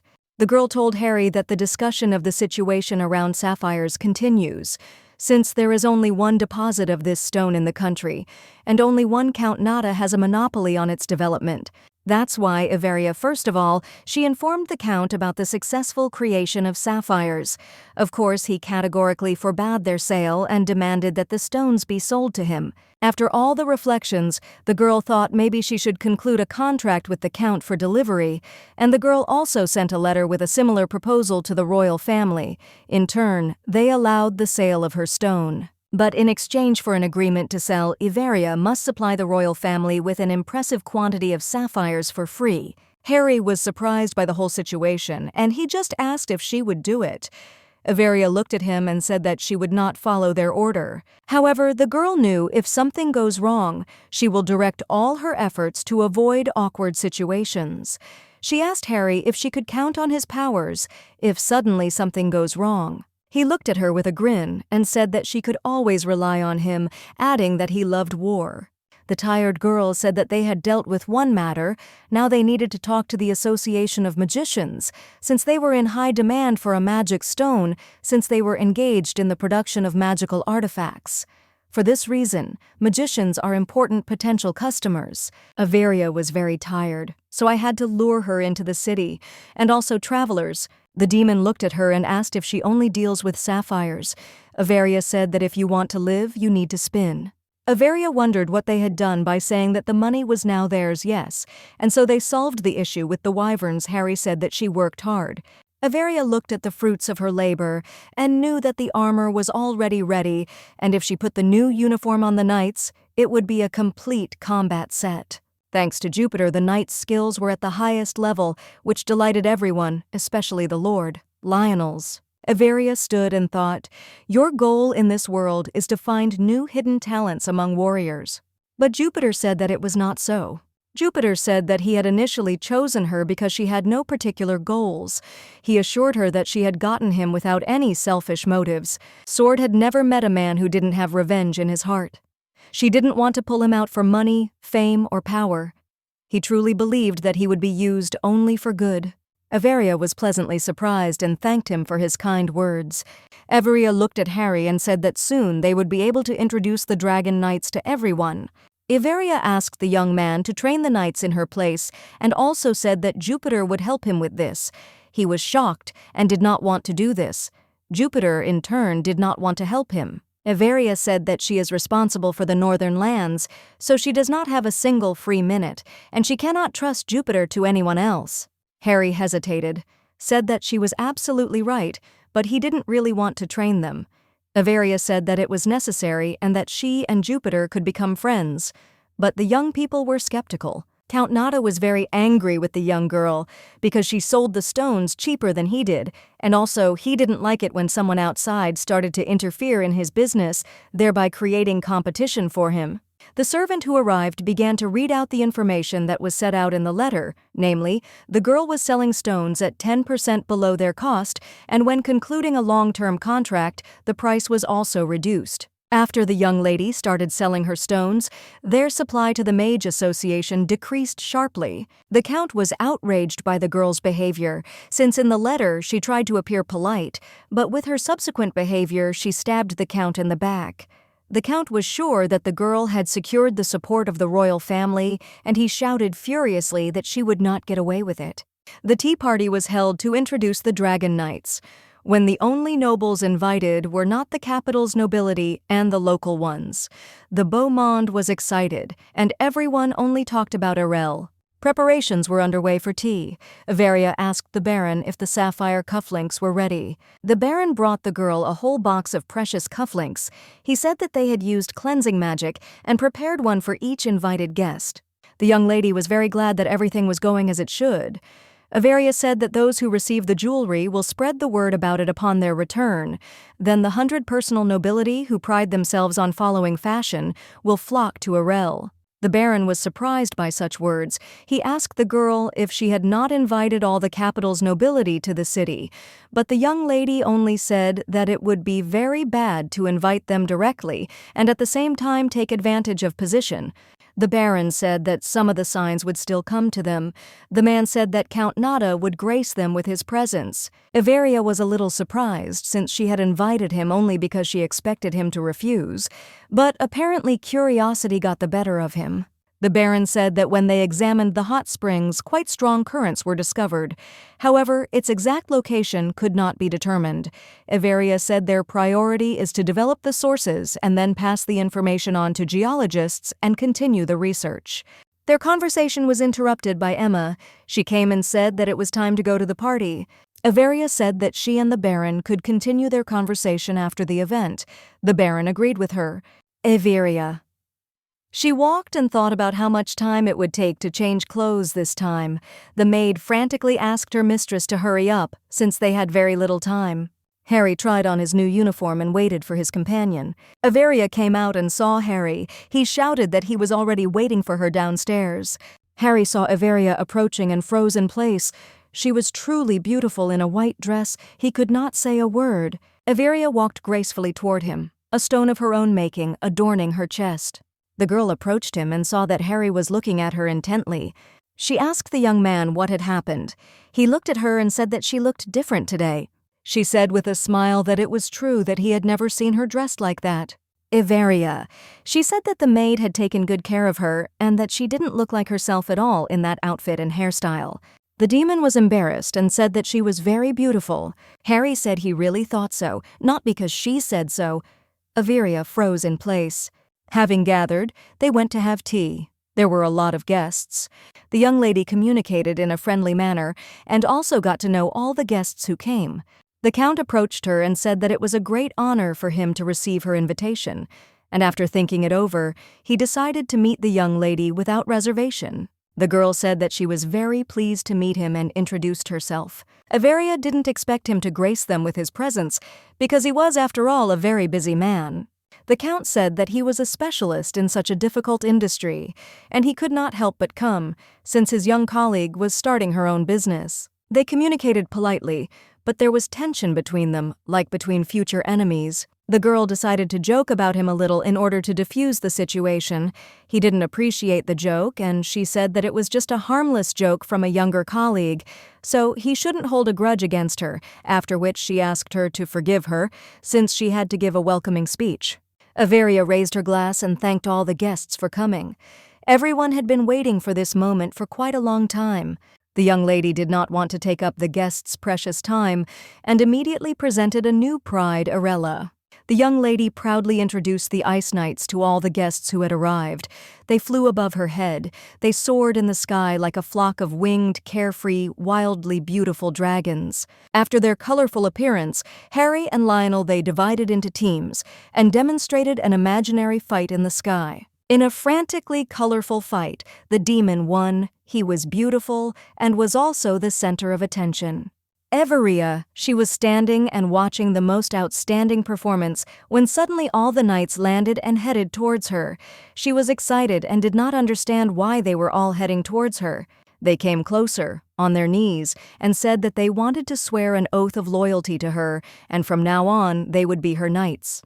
Everia was shocked because she did not expect such a turn of events. One of the knights presented her with a sword and asked her to accept their oath. The girl froze in shock and confusion, but still accepted their oath. All the guests were furiously discussing the tea party, as they were sure that it was simply incomparable. The young ladies said that this tea party was straight out of a real fairy tale. When the young lady took the oath of allegiance from the knights of the hazy discussion, they were shocked that the young lady was such a noble and amazing person. Everia was beside herself after what happened. Harry was puzzled by her behavior, as he did not understand why she was so depressed after such a shocking success. The young lady could not do anything about it because she felt very burdened. She didn't plan or want anything like that. The girl only wanted to lead a measured and calm life. Everia understood that the oath of allegiance from all knights meant that her conscience bears the lives of other people, and this in turn is a very heavy burden. Harry was called by one of the knights. The young lady said he could go, and he'll stand there for a while and think about everything a little. The demon told her that the knights simply took it into their heads to give her an oath, and they did it simply so she should not worry about it. He asked her so that she would definitely keep a sword with her. Everia said that she was feeling much better, so he could go about his business in peace. Everia gathered my strength. Since she knew she had a lot of work to do, she decided to go and start work immediately. Its implementation. But then a man approached her. She didn't expect to see him. The Count approached the girl. He was furiously angry with her. The girl woke up with a headache. Her head was hurting like crazy because she had been hit in the head. She sat in a dark dungeon, not understanding what was happening and not understanding where she was. A chain harness was adorned on her leg. Averia, I remembered how Count Nada kidnapped her. Oh, I couldn't even imagine that he would be kidnapped from his own castle. She was furiously angry with him for his actions and thought that he had gone a little crazy. Jupiter called out to her. He was very glad that she had come to her senses. She was glad to hear from him and asked, "What happened?" He said they were in the Count's dungeon. Jupiter said that they left the hour when they knocked out Averia and used the magic stone. Averia asked him to be silent for a minute. Because she was very ill, Jupiter said that he could help her. The girl was surprised and asked him if he could heal. He said that he could. Averia froze in shock, because it was the first time she heard such a thing. She generally thought that he was just a talking sword. Jupiter said that he had quite a lot of functions and abilities, and the best of them was that he could shine so brightly at will, so he could illuminate the reality of his mistress. She said that this was all very well, but she would like him to heal her. He said that at the moment he couldn't. Averia froze in bewilderment because he had just said that he could cure her. Jupiter said that he could only cure her when she was hold it in your hands and scream shrilly. When they arrived at the dungeon, she was searched and her sword was confiscated. She checked the place where the sword used to be and was surprised because it was not in its rightful place. Averia didn't understand how he could talk to her then. He said that he was currently in the reception room with the guards. They didn't consider him a valuable thing, and so they simply put him aside. The girl, a little about the task, that the sword is not near her, but it is good that he could talk to her, and they could do something. Jupiter asked if she could talk to the demon at a distance far from each other. Averia, she called her demon for help, he screamed furiously. She was surprised by such behavior and stated the fact that he really cares about her. The demon told her to talk to him and not lose contact. He asked who he kidnapped her. Of course, he made his assumptions, and they were correct. He asked where he took it. Her Count, and said that he would arrive as quickly as he could. Averia. She looked around and saw something else pleasant in the dungeon, but unfortunately she couldn't understand anything. She didn't know where she was. The young lady said that she could not find anything to serve as a clue in the search, and asked the demon if he could simply teleport to her. The demon didn't answer her. He asked what was wrong with her sword. His mistress said that it was taken away while she was unconscious. Averia told him to continue looking for the Count first and foremost, and after him he would find, and she also said that she would contact him as soon as she found out any information. A young, frightened girl sat in a dungeon, not knowing what to do. She sat and thought about the whole situation. The girl felt extremely depressed. Because of the darkness around her, she thought what to do if no one will find her, especially the demon. The Count came to her in the dungeon. He began to talk with a grin and said that she woke up and came to her senses quite quickly. Averia. She rushed towards him. With a furious anger, she wanted him to get what he deserved. Unfortunately, she didn't succeed and she fell as before. She was hit in the head and the old injury came back to haunt her. The Count only laughed furiously, saying that she was very self-confident and arrogant, so she fell into her own trap. The girl decided not to miss his prickly bark her side and answered mockingly. The Count looked at her with a grin and said that even at such a moment she could not keep her mouth shut. He said that she needs to come to her senses and realize her deplorable situation, since only a few people know about the dungeon, her and the heir of the family. So he offered her to make a choice. Looking at her, he said that he was offering her to die painfully here or give up absolutely everything, her sapphires. The Count showed her a contract which stated that she would transfer the sapphires of her estate to him for 500 years. The Count said that he was certainly a businessman and would not take everything for free. He would buy the stones for 10% of the cost of the magic stone. Averia looked at him with disdain and said that his chef will be very upset. The Count did not understand. What is she even talking about? She said that the cook was trying his best to prepare dishes suitable for him, with expensive aftertaste notes, and he was standing in the dungeon and talking some utter nonsense. The Count was furious and told her that apparently she does not yet fully understand his unpleasant situation. Zranya. The Count said that after a couple of hungry days, she would unconditionally change her attitude towards their deal. Evria didn't know what to do. The men stood and looked at the plan of the Count's house. The Baron demanded more maps of the estate. Harry stood and thought why it was necessary to disguise himself and go so far, since it did not matter at all as long as he could not find his summoner. The Baron told them their plan and demanded more information. Averia asked Jupiter how many people were outside the cell, and he said 1 guard, and besides the girl in the cell, there is another person. She began to be overcome by a frantic anxiety. The girl knew that in such a situation she should scream. She forbade herself to lie down and drive herself into apathy. She shouted to the guard that she needs a bath. Everia, she stopped screaming furiously and began to retell the plot of the soap opera. O was surprised when her story was responded to by all men, namely, the sacred sword, the prison guard, and even the kidnapping victim.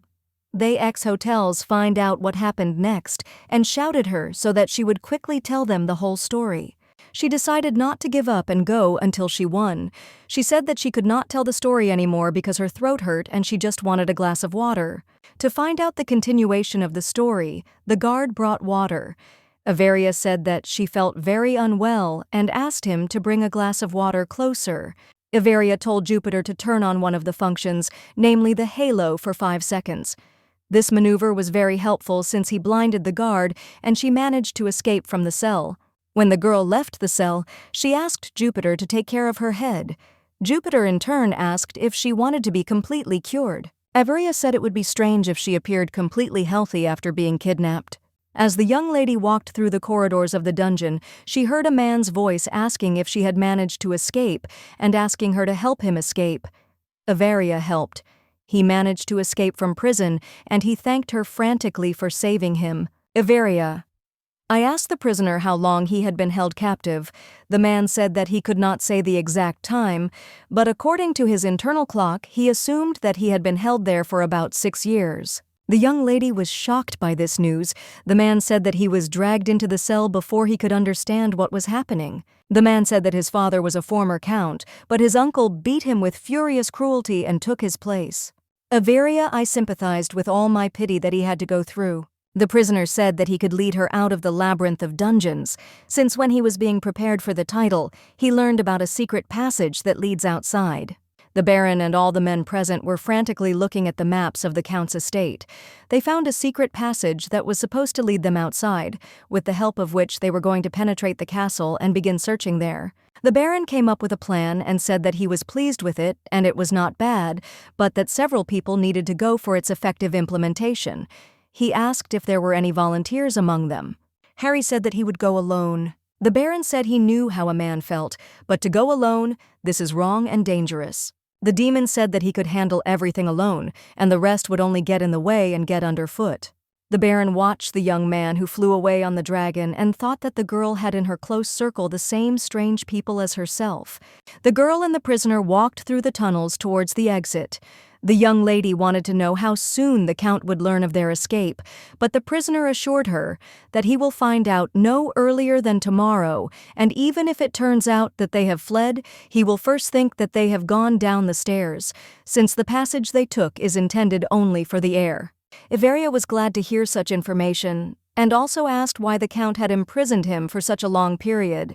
The prisoner said that on that day when he was put in prison, his father called, he invited him to his place, and said that he had discovered a new mine of magic stones. However, before he could announce this, a coup occurred. Averia was surprised that they had found another mine.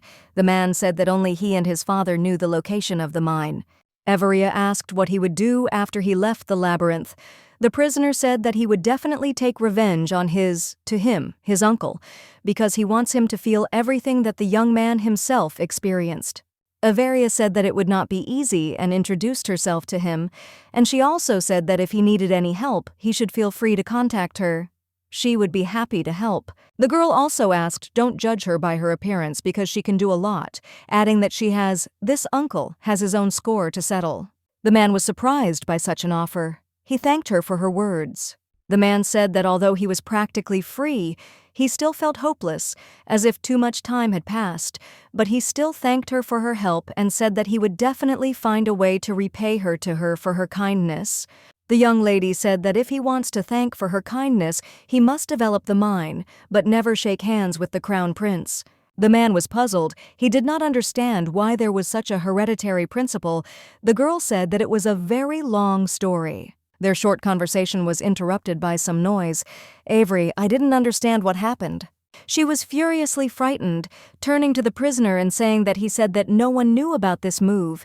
He was a little puzzled and said that 6 years ago no one knew about it for sure. Averia was not going to give up just like that after everything she had been through. She ordered you, Peter, to prepare the halo. The girl screamed furiously and swung her sword, but heard how someone called out to her, and she realized that it was her demon. She was very glad to see him at such a difficult moment for her. "Averia," she fell to the ground screaming and said that he had scared her very much. Harry walked up to her and touched her gently, asking what was wrong with her face and if everything was okay. The girl screamed that the Count had gone mad and that everything the demon saw was what the Count had done to her. "Averia, I couldn't understand who would even think of kidnapping people and keeping them hungry." She showed her wounds to her demon. He calmed her down, and he said he would kill him for her. In response, she said that he can't do this. The demon held his mistress in his arms. The girl asked the prisoner if he really did not want to go with them to the exit. The prisoner looked at the furiously angry expression on the demon's face and said that he would go himself. In his mind, he thought that it would be much safer than with them. The girl said that she would wait for him. Looking at him, she said that her offer still stands, so he can come to any time her estate.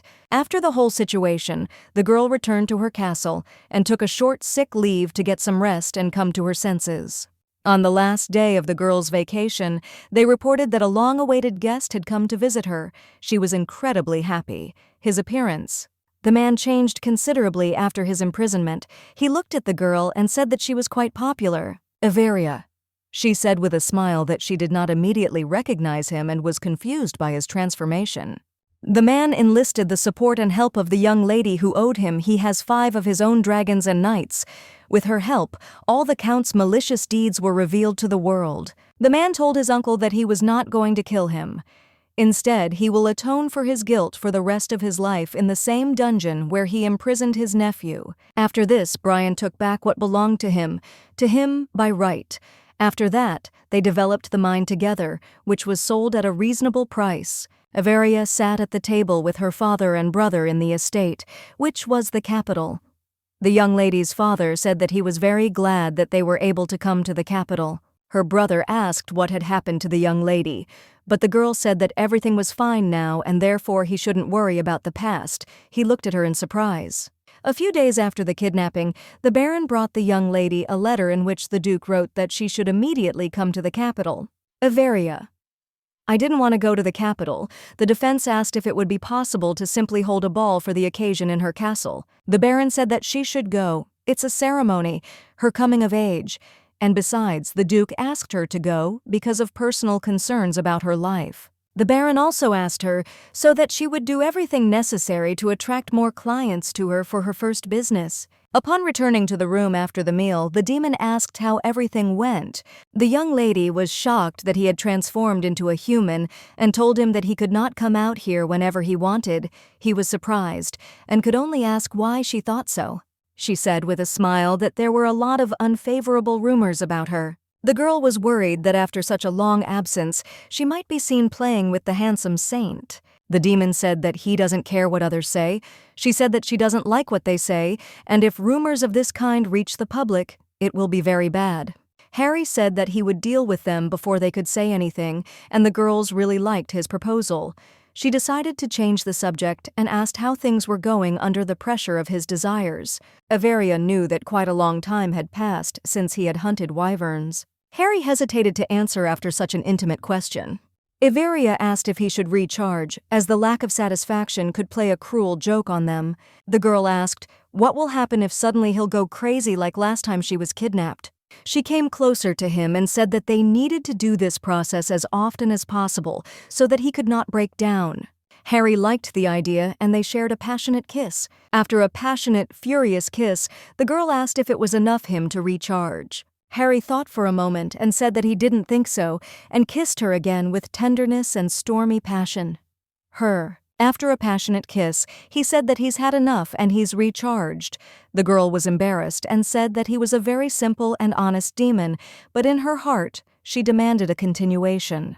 Averia looked at Harry and realized that this recharge was affecting her too. Their romantic moment was interrupted by Jupiter. Jupiter said that he had been with him all this time. Harry was annoyed and said that he should not have spoken to them like that. He said that next time they needed to leave him somewhere. Emma came to them and brought invitations to the event. Averia told her to decline them all.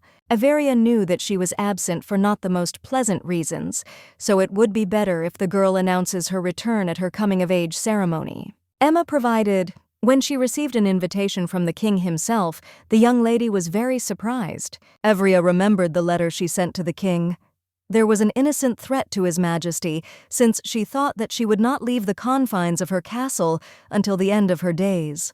Averia accepted the king's invitation and visited him. He said that she shouldn't be nervous because I invited her for unofficial reasons. That's why I said she feels at home. Averia did not calm down his words, and she continued to be nervous. The king said that the girl asked to break off their engagement to the crown prince. He asked her if she wanted to become queen. Averia, she said that it was before, because she was in love with the crown prince, but now she does not want to be with him and claim the throne.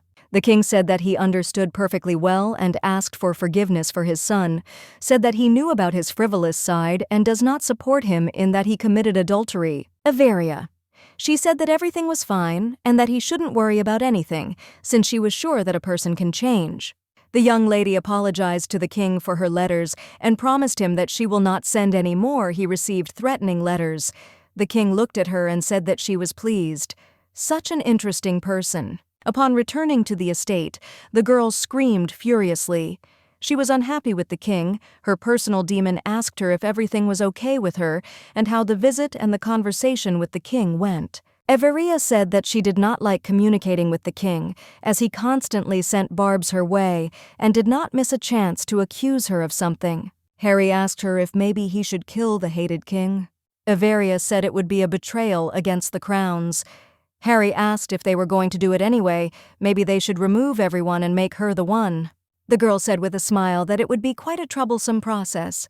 Averia said if he had anything to do with the fact that Count Nada was attacked by an unknown person and ended up hurting his back. Harry said he deserved it. Averia said she suspected it wasn't the kiss that set him off. Averia was sure that everything would get better with time. She simply asked him to be patient. He screamed furiously that nothing would get better. He was furious. The girl was taken aback by him. He turned into a dog and told her that she shouldn't be afraid of him because he was her dog and wouldn't bite. Averia said that she wasn't afraid of him at all. She was just surprised. Harry said she was lying because she was actually very scared. The girl did not understand why she should be afraid of the demon who, even when angry, worries about her. She looked at him tenderly and said that she believed his promise that he wouldn't touch her. The demon looked at her and asked if she really believed his promise. Averia. She said that she had no choice. She had to believe him since he was a strong demon, and she was just a human, and she promised that they would make up for lost time. Harry looked at her and said that she was quite a strange person. Harry said that the Count he offended her, and he decided to deal with him, but since she forbade him to kill him, he decided to just punish him a little. Averia and Harry were resting in their chambers. Averia was told by a servant that a prince girl had come to her. She thought it was Leiden, and she wondered why someone else would come to her. Averia thought the prince had come to her because of the blank check she had given Luke. The girl was furiously angry because she thought that the man had written a fabulous sum on the check. She flew into the prince's office and asked how much money had accumulated there. The prince looked at her with confusion, as he did not understand what amount was being discussed. Averia. She said that he didn't have to pretend since he came specifically to find out all the information about the money that was in the check. The man looked at her and said that now he understood that he gave her that empty check and what was hidden behind it. The young lady looked at him with confusion at first and did not understand what was happening, but then she realized who was sitting in front of her. She told Luke that she couldn't believe that he was pretending to be a prince and said that it could get him arrested. The man said he felt a little cheated because the young lady had given him a blank check and he had worked a little extra but had asked for less than the amount he was supposed to. Averia said that she was grateful to him, since with his help she was able to escape faster. The man from the dungeon looked at her and said that gratitude cannot be spread on bread. He looked at her and said that since she was fine, he could go. Averia was surprised why he came to her. Он сказал, что он никогда не использовал этот чек. Averia, I wanted to go for a walk, but not in a way that no one recognized her. She put on a cloak and asked the maid how she looked. Emma said that if anyone recognized her, Harry would fix everything. And she said that the mistress looked simply magnificent. The girl and the demon were walking around the city, went to the market, and everyone quickly noticed the young handsome man, Averia.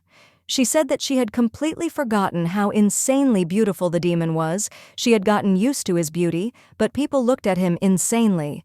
The young lady said she kept looking at him with great interest. I thought he was some kind of nobleman. He said she liked the way he looked. Harry asked the girl if she liked his beauty. Averia said that she really likes everything and asked to distract everyone with her beauty, and she will be able to walk normally as soon as she pretends to be accompanying her master. They walked, and the girl was constantly surprised at how quickly the capital was transformed. The demon called out to him because he felt ill. Averia remembered that he felt disgust when he approached some people. She completely forgot about it and quickly apologized to him. The demon assured her that he was okay and asked her not to stop and continue looking around the market. Averia, she hugged him and told him to stay as close to her as possible. Averia said that they needed to go to a quieter, calmer place where there were no people. Averia. She looked at the man and said that he still didn't look well. The demon said that it was all because he hadn't been surrounded by so many people for a long time. The young lady looked at him and said that if he had said she told him in advance that she couldn't be near a large crowd, then she would have taken someone else. The demon said that because of that, he didn't say anything. Because I was worried that she might go with someone else, someone you wouldn't be able to protect. The demon looked at her and said that instead of all the reasoning she needs to hug him like last time, and it will become easier for him because he really needed it, its aroma. She obediently hugged him with all tenderness and care. The demon felt much better and he said that this was all he needed. The young lady asked him how he was feeling. He said he was feeling a little better. She asked, "Wait for him a little," because she wanted to move away. Harry asked where she wanted to go. The girl said that she would like to buy some drink to ease his nausea. He was against her going alone and said that it would be better for them to go together. Logically, she said that there were too many people there. He shouldn't go there again and asked wait for him, saying that she would buy something sweet and refreshing. She asked him not to go anywhere, as she was going to return to him immediately. He obediently agreed. Averia, I bought drinks and was already returning to my demon. Coming closer, she saw that he was talking to someone. Averia, she didn't understand what was going on and who could have approached him and talked so sweetly. She saw some person asking was he okay and said that he looked bad. Harry looked at the young lady and she in turn said that she would not do anything suspicious. She just wanted to call a doctor. She gently touched him and said that she was just trying to help. That's all for him, and there's nothing strange about it. The demon looked at her with indignation and told her not to touch him. Averia came closer and asked what was going on. He was extremely happy her speedy return. The demon looked at his mistress and said that he would help her carry the glasses because it was very heavy for her. Averia approached her demon and said that there was no need to call a doctor since he her partner. Averia, I saw a girl who came up to her demon it was, and the main character Catherine. Averia froze from shock and could not say a word. Catherine said that she had heard rumors that the girl had arrived in the capital, but did not think that they would meet under such circumstances. And she said that when she passed by she noticed a very unhealthy appearance of the young man, and decided to go up and talk to him. She didn't even suspect that they were here together. Averia said it was nice talking to her, but they had to go, so they were leaving. Catherine yelled at them. They waited for her. Catherine wanted to talk to the young girl. The prince immediately arrived and began screaming hysterically for the young lady to move away from the main character along with her demon. Catherine told Cassian that it was not at all what he thought and that they were fine. The principal came up and gently hugged his beloved and asked if everything was okay with her, and also wanted to know what the nasty woman had done. He was furious and asked if she was bothering him. Her. Demon and Averia froze in misunderstanding. The prince screamed hysterically and asked the young lady when she would stop pestering them. He reproached her that she followed them all day like that and also used magical stones from the mine. The girl stood and did not understand what was happening, and the prince in turn shouted her that she did all this in order to attract his attention. Averia told Harry that they had to leave because she was starting to feel unwell. The prince screamed after her that she runs away as always, and I would like to grab her, because he thought that she should apologize to Catherine first. Harry grabbed Cassian and hid. He asked him what he was planning to do. Harry was furious. The demon said that next time the prince had the courage to pester his mistress, he would not get off so easily and would get what he deserved. Harry threw the prince into the wall with all his might. He fell. The prince was shocked by this behavior of his young companions. Catherine ran up to him, shocked by what was happening, and asked if everything was okay with him. Harry asked his mistress if she was okay. Oh didn't answer anything, looked at the princes and his companion with contempt. She told her demon that it was time to go. They held hands and walked slowly. Harry was filled with anger. He shouted to his mistress that he could not stand it any longer and that he needed to go out for a while. He would be back soon. Averia asked where he was going to go. He said that he wanted to go teach the prince a lesson because he deserved it. The demon claimed that he had no right to treat her like that and that he needed to be punished immediately. The girl was frightened by such behavior of her demon. Jupiter said that for the first time in his life he agreed with him. The sword said that the prince had no right to behave like that and bully the weak. Harry was surprised by the ball's behavior and said that they could go together and avenge their mistress. The young lady knew that her character is designed as a villain and was definitely meant to be the type of person that everyone curses. Even if everyone around her treated her with contempt, she wouldn't be able to do anything about it. Averia, she said that she was not at all offended by the prince and felt fine. The sword and the demon froze in surprise. The demon said that his owner is probably crazy or in shock. The girl looked at him and said with a smile that it was the first time someone had been so openly angry with her, and she would never have thought that something like that could cause such a violent feeling.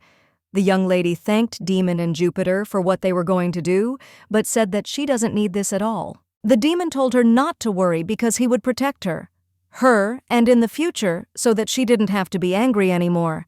Jupiter supported her, and said that he would also protect her. The young lady just laughed and said that she would now be calm because there are two excellent defenders. As expected, the young prince did not mention the incident that happened between him and the young lady's guard, since if he had told this, he would have lost more than he gained. Averia. She walked around the room and went through the options of who she could invite, but she had a lot of enemies so that there was no one to invite to the holidays. She said that it was very difficult for her and that it would be better if she wrote a business proposal. The maid suggested that she rest a little and think. Averia told the young maid that she could invite someone herself because the young lady was only the organizer, and it was difficult for her to invite anyone since she had no friends. The maid said that this was a very important skill for an organizer and she should cope with it herself. It was very difficult for the young girl because her heroine made a lot of enemies wherever possible. Emma asked who she wanted to invite to her birthday party. The lady froze in confusion. Emma said that it was her day and she needs to spend it as best as possible and be surrounded by people from whom she wants to hear pleasant and sincere congratulations. The lady liked her maid's proposal and she said that the first invitation should be sent to her, and later she leaves a list of whom she truly wants to see at her party. Such behavior touched the young maid. Averia, I wanted to invite a wyvern to my party, but the maid said that it would be a little improper. Harry stood next to the wyvern and talked to it. Averia, I heard the maids whispering about how beautiful they looked with the dragon and realized that I was starting to notice an interesting detail. Since after the demon appeared, more and more maids started to shirk their work. Averia. She frightened the maids with her presence, and they quickly apologized to the young mistress. TA in turn could not understand what frightened them so much, since she simply smiled at them because they found her dog is beautiful. Averia, I thought that her facial expression can be a bit scary for those around her, thus she managed to monopolize her demon. Harry saw Averia and greeted her. The girl came up to him and asked if he trained here. He looked at her and smiled, saying that he wasn't really training, but playing with the wyvern. He looked at his friend and said that they had sparred a little in the sky. Averia stared at her demon. He asked what happened, and why she wouldn't take her eyes off him. O looked at him, said with a smile that looking at him she understands that literally everything his flesh is beautiful. He is frozen in shock. The demon looked at his mistress's hands and was surprised. They were very pale. He said that there was no blood in them at all and asked, "Is she eating normally?" The girl smiled and said that she had recovered as soon as she arrived at the central estate. Harry was surprised that she said she had gained weight. He picked her up and lifted her up and said that she was still as light as she had been, said with a smile that his standards are too high, and she must be the weight of a wyvern for him to be able to lift her so easily. Their fleeting entertainment was interrupted by Sir Averia asked Harry to let her go. The young gentleman said that he was very grateful that she had approved his request so that he could see the Dragon Knight with his own eyes. Averia said that they achieved good results thanks to the book I owed her, because thanks to the illustrations they were able to organize the training process. Averia introduced Sir L to her most majestic knight, Harry. The young man looked at the demon. He was interested in the ash hair and red eyes and asked where he could see him before. Averia said that they definitely couldn't have met anywhere. She was terrified that her demon's identity might be revealed, and she didn't know that what she should do and how she should behave. Sir L said that one of his ancestors were talented artists, and many his works are still exhibited at various exhibitions. He looked intently at the Belakurov man and asked could he really be the descendant of the great Archmage, since he looked just like the man who came out of the portrait. Averia. I calmed down a little with this conclusion, since I thought that in his place everyone would have thought the same. Harry agreed with him and said that his ancestors possessed magic. The young lady only laughed and said that these were just interesting coincidences. In order to quickly change the subject, the young lady suggested that they go and watch wyvern riding. Harry said that just watching would be very boring, and he asked the man if he would like to take a ride as well, and he offered to help if necessary. Sir L was very happy and a little surprised by this turn of events. Averia found out that her demon is acting suspiciously kind, and this could spell big trouble. Averia stood and watched their movement in the sky after all the flips and tricks. She realized what the cunning demon had planned. Harry and Sir L were flying in the sky. The demon was furiously funny and happy as they moved, but the man was a little tired. When they landed, the demon said it was a lot of fun flying with him. The young lady asked the sir if he was all right, because he looked very bad, but he said that everything was fine. Averia said that if he was very seasick, he should urgently go and rest at their residence until he comes to his senses. The demon was surprised, but the sir said that he was fine, and that he needed to return to the castle immediately. Averia. I knew that the captain of the Royal Knights was, as always, very busy, and could not afford a single minute of rest. A young man asked the girl if she had heard about the holy ball that was hidden in the misty mountains. He told her that someone had taken this sword, and the knights were frantically searching for the one who did it. Girl stood in a cold sweat from all the words, but the young man said that the sword had been in the mountains for a long time, and they did not immediately discover the loss. Averia, I didn't understand why they paid such close attention to it. Harry asked why the knights were looking for the man who took out the sword. The young captain said that they must not know the whole story. After all, it is only known to members of the royal family. He said that the sacred sword is closely connected with the royal family, since the founder of the empire took out the sword and proclaimed himself its owner. The man said that he did not want to tell the whole long story, but he would say only briefly that the one who got the sword would become the first contender for the throne in the kingdom. The young girl was amazed by his words. You, Peter, Taiho said that its owner can become a queen. Demon and Jupiter were discussing the situation furiously and asking the young lady what she should do now. She told them to keep quiet for a bit as she couldn't concentrate on the problem. Averia turned to Jupiter and said that he had been there for some time. She will have to travel. Without him, he said that he understands everything and will wait for her. Averia. I was walking through my estate when my brother came up to me and handed me a scroll.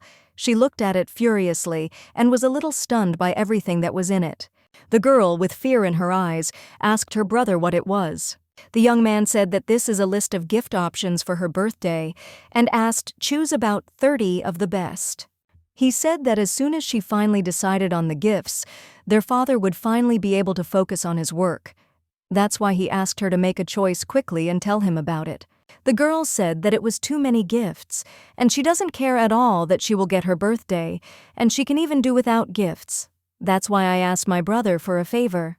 Because she needed it, her business was profitable, and in order for the stones to be sold, she asked that her brother wore a brooch, which made her workers. And she also asked that he and her demon brought her bouquets of flowers that she had already looked at in 5 different places. The young lady said that they wouldn't have to go all over town because she had her eye on everything in one area. Her brother was a little surprised and asked why she was sending him with his accompanying knight. She looked at the young people and said that the more flowers they took away, the better, and there would be no need to go several times. But the girl herself just wanted them to get to know each other better. Her brother looked at her and told her to prepare a list of gifts as soon as possible and ask if she had some other brooches. Avaria, I showed her the entire assortment that she had there. There were a sufficient number of brooches, cufflinks, and rings with pure magic applied to them.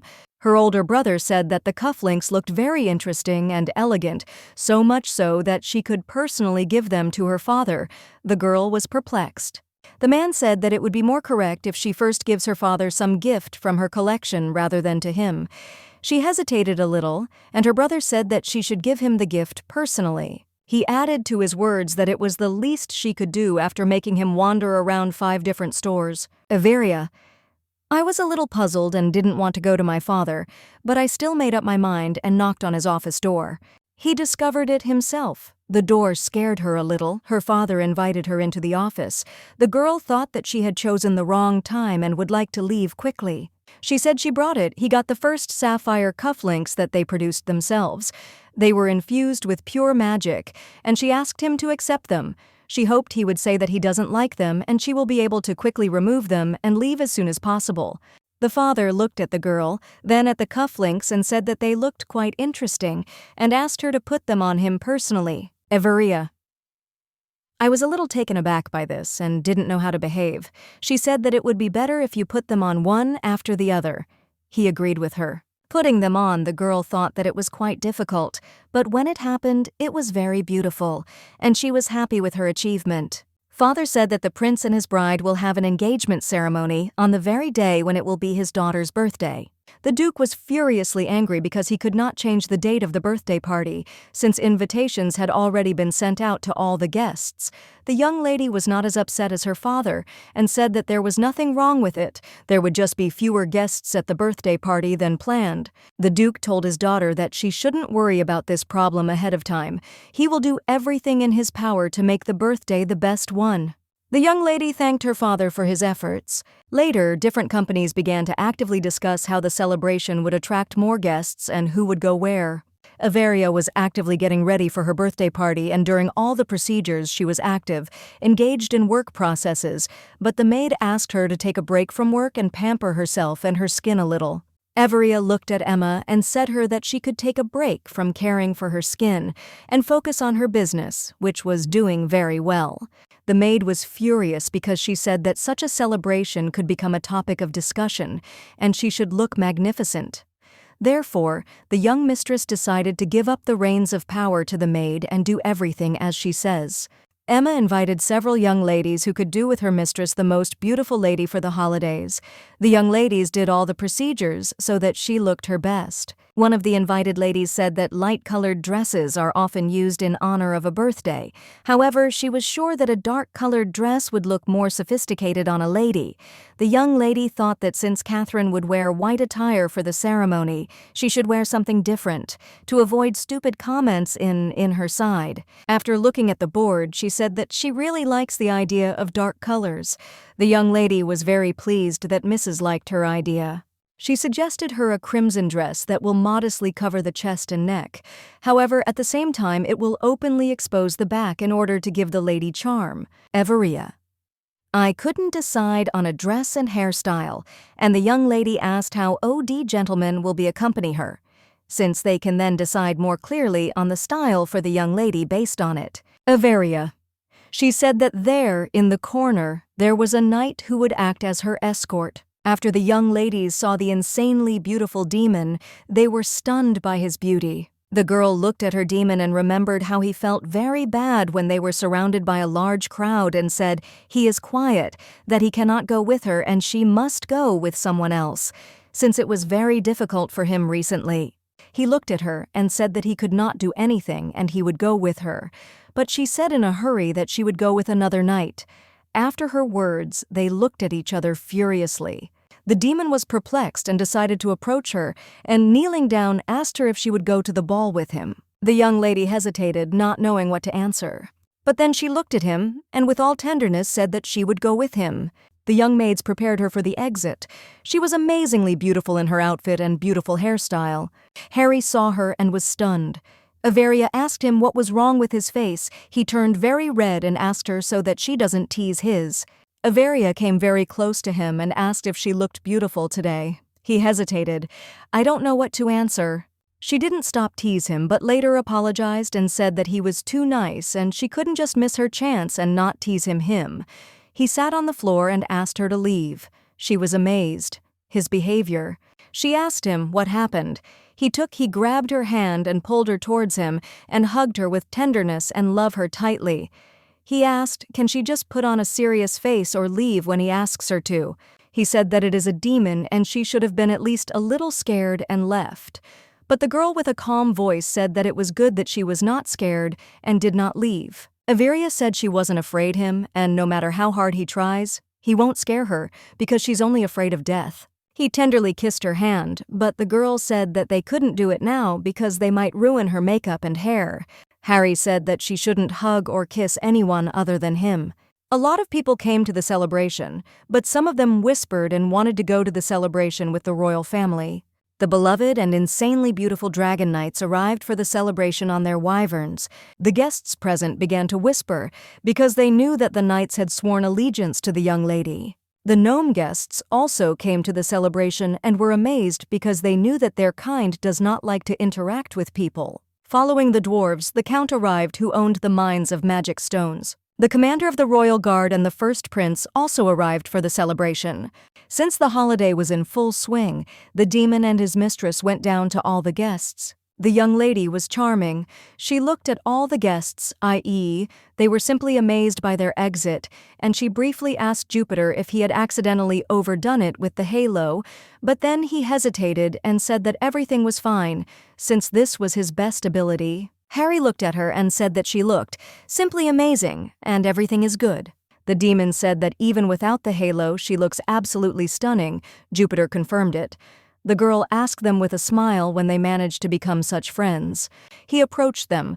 Her father said that her appearance was so magnificent, as if some heroine. The young lady laughed at her father's words and said that it was strange to hear such things. He said that they had to go. As they walked, the young lady saw the very cufflinks she had given, and I thought that my father probably really liked them.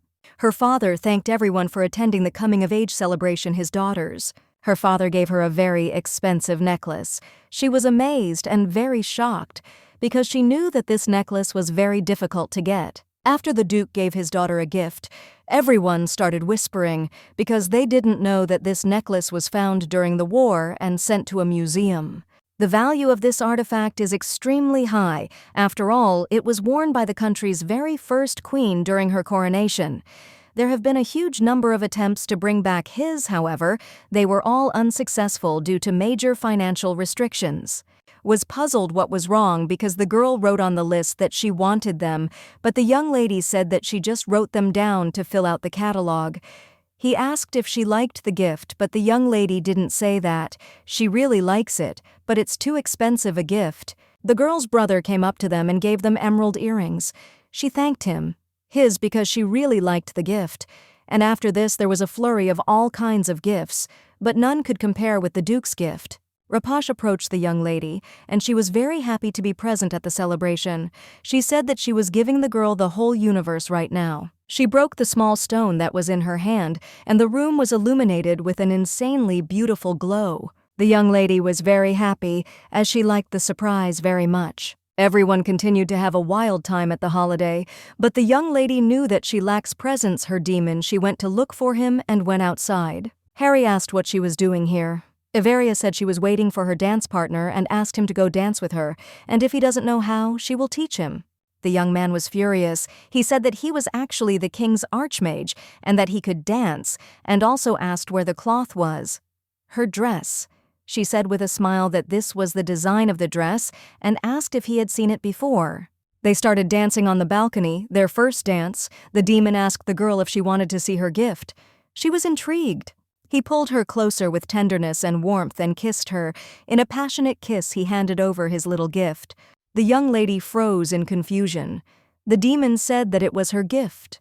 Although perhaps a little strange, Harry said that since he couldn't find her last time, he put a piece of his soul into her so that in the future he could come to her at any moment when she would need him. Harry once again congratulated the young girl on her birthday with tenderness and warmth.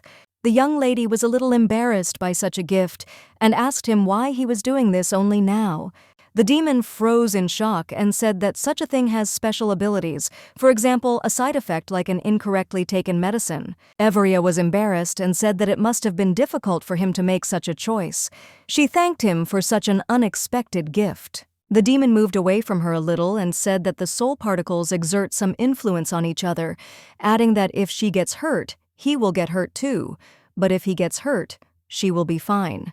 Everia looked at him and said that if she died, it would affect him, but the demon said she worried too much. But he said that he is strong and fatal wounds for people are nothing more than a normal scratch for him, and everything works a little differently since he does not lose his energy. But Everia was determined to give to him. His part of her soul screamed furiously that she did not accept his gift and wanted to return it. Harry was taken aback her statements and said that he would not take back what he had already given. Everia was angry with him and said that she didn't want him to become weak and vulnerable because of her.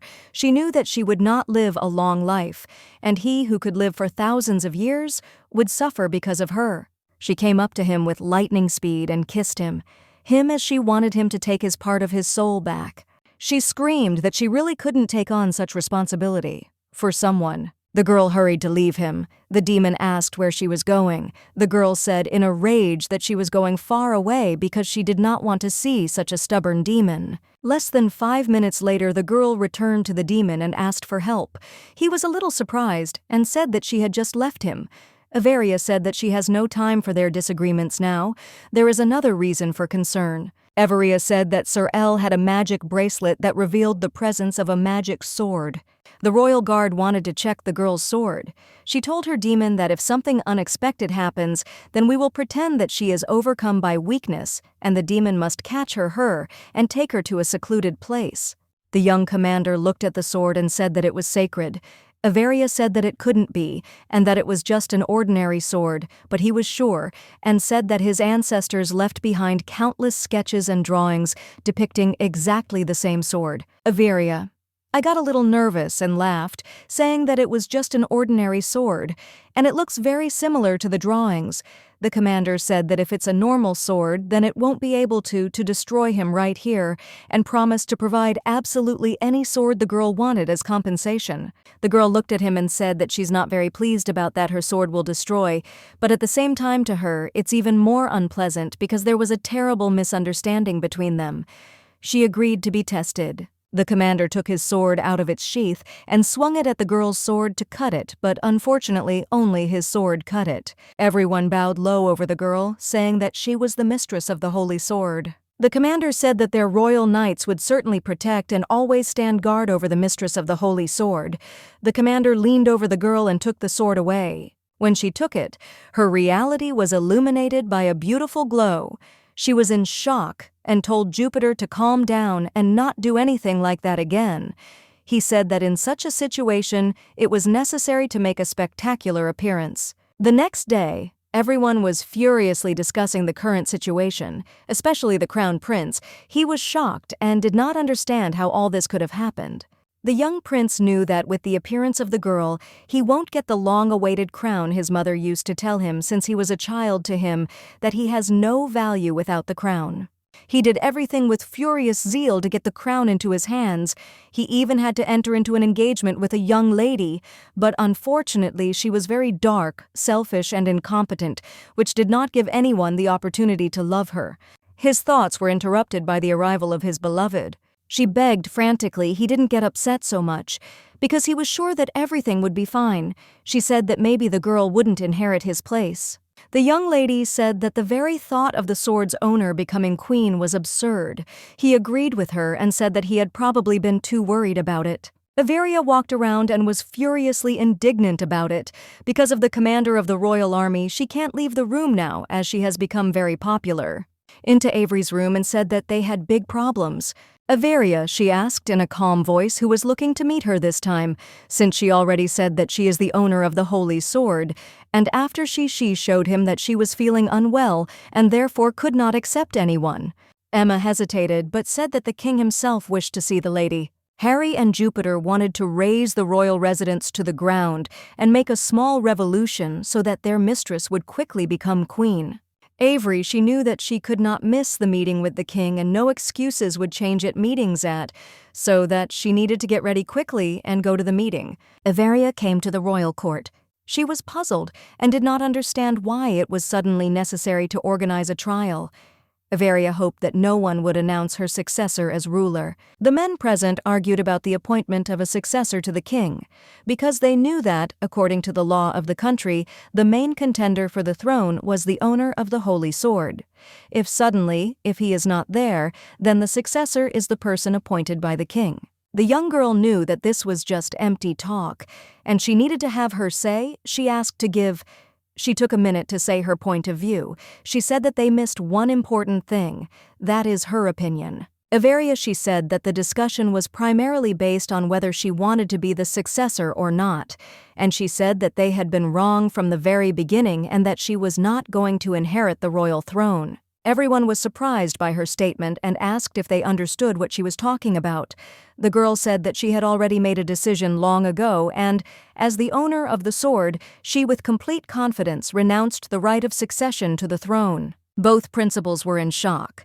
The crown prince said that was all nonsense, and that she had gone crazy, and the first principal in turn said that she was truly magnificent, since she gave such a firm answer and showed with her whole appearance that she doesn't like such conversations. He also said that whoever becomes the next king will simply pick up the scraps thrown on the table. The men were amazed and did not know what or how they should do, since the whole kingdom already knew that she was first in line to the throne. The young woman specifically said that she is not going to make decisions about her future based on other people's opinions. The king was pleased her words and said that she needed to personally appoint the next successor to the royal throne. He was confident that if the mistress of the holy sword personally chose the successor, then the people would eventually show understanding for the future king. The king told his youngest son to show all his skills and not to disappoint him since he had chosen him as the heir to the throne, and he told his eldest son that if the younger one makes a mistake, so that he doesn't let him down and prove to him that he was wrong in choosing a successor. Averia did not want to accept anything and agree with them, but unfortunately she had no choice and had to appoint a new royal successor. The young girl thought that the person who was appointed as the successor would be pleased, and she simply wanted to cast lots and make a decision. The king told the young girl that there must be a worthy reason on the basis of which the true heir to the throne would be chosen, and he offered them both to pass the test. He offered to send them both as assistants to the estate of a young girl and for her to evaluate their abilities. The young girl was shocked by the fact that she will have to endure the presence of 2 young princes for 3 whole months. The king spoke to Cassian and said that he had no choice, and he did everything he could. He said that the prince had been appointed by him as the crown prince. He asked not to let him down to the throne, and his trust is to do everything in his power to get the crown. The young prince said that he was not afraid to compete with his brother, but he was bothered by the fact that the judge of their duel would be a woman. The king said that this was a very good opportunity to prove his strength to everyone, and it was a very good fact that that girl would be the judge because she was ready to do all this for him. This was a well-known fact, and relying on this, the king arranged such competitions. The king also said that the young man should take care of the girl, but first he should find out about the sapphires while he works as an assistant. The king said that they should get everything they could get their hands on and not miss a single opportunity. The baron greeted them with joy.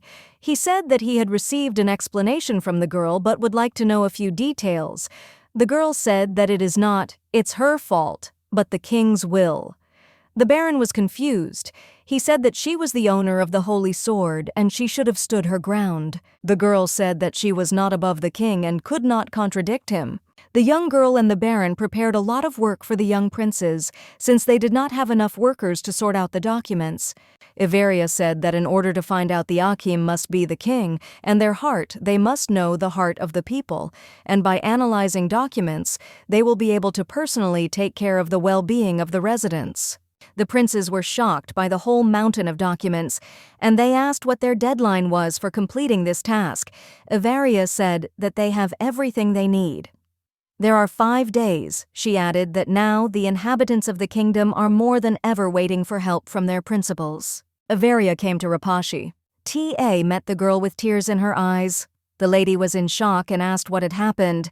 The young lady said that because her father intervened in what was happening, he made life difficult for the young lady. Iveria calmed the girl down, saying that nothing had happened and everything was fine. She just shouldn't have taken the sacred sword with her to begin with.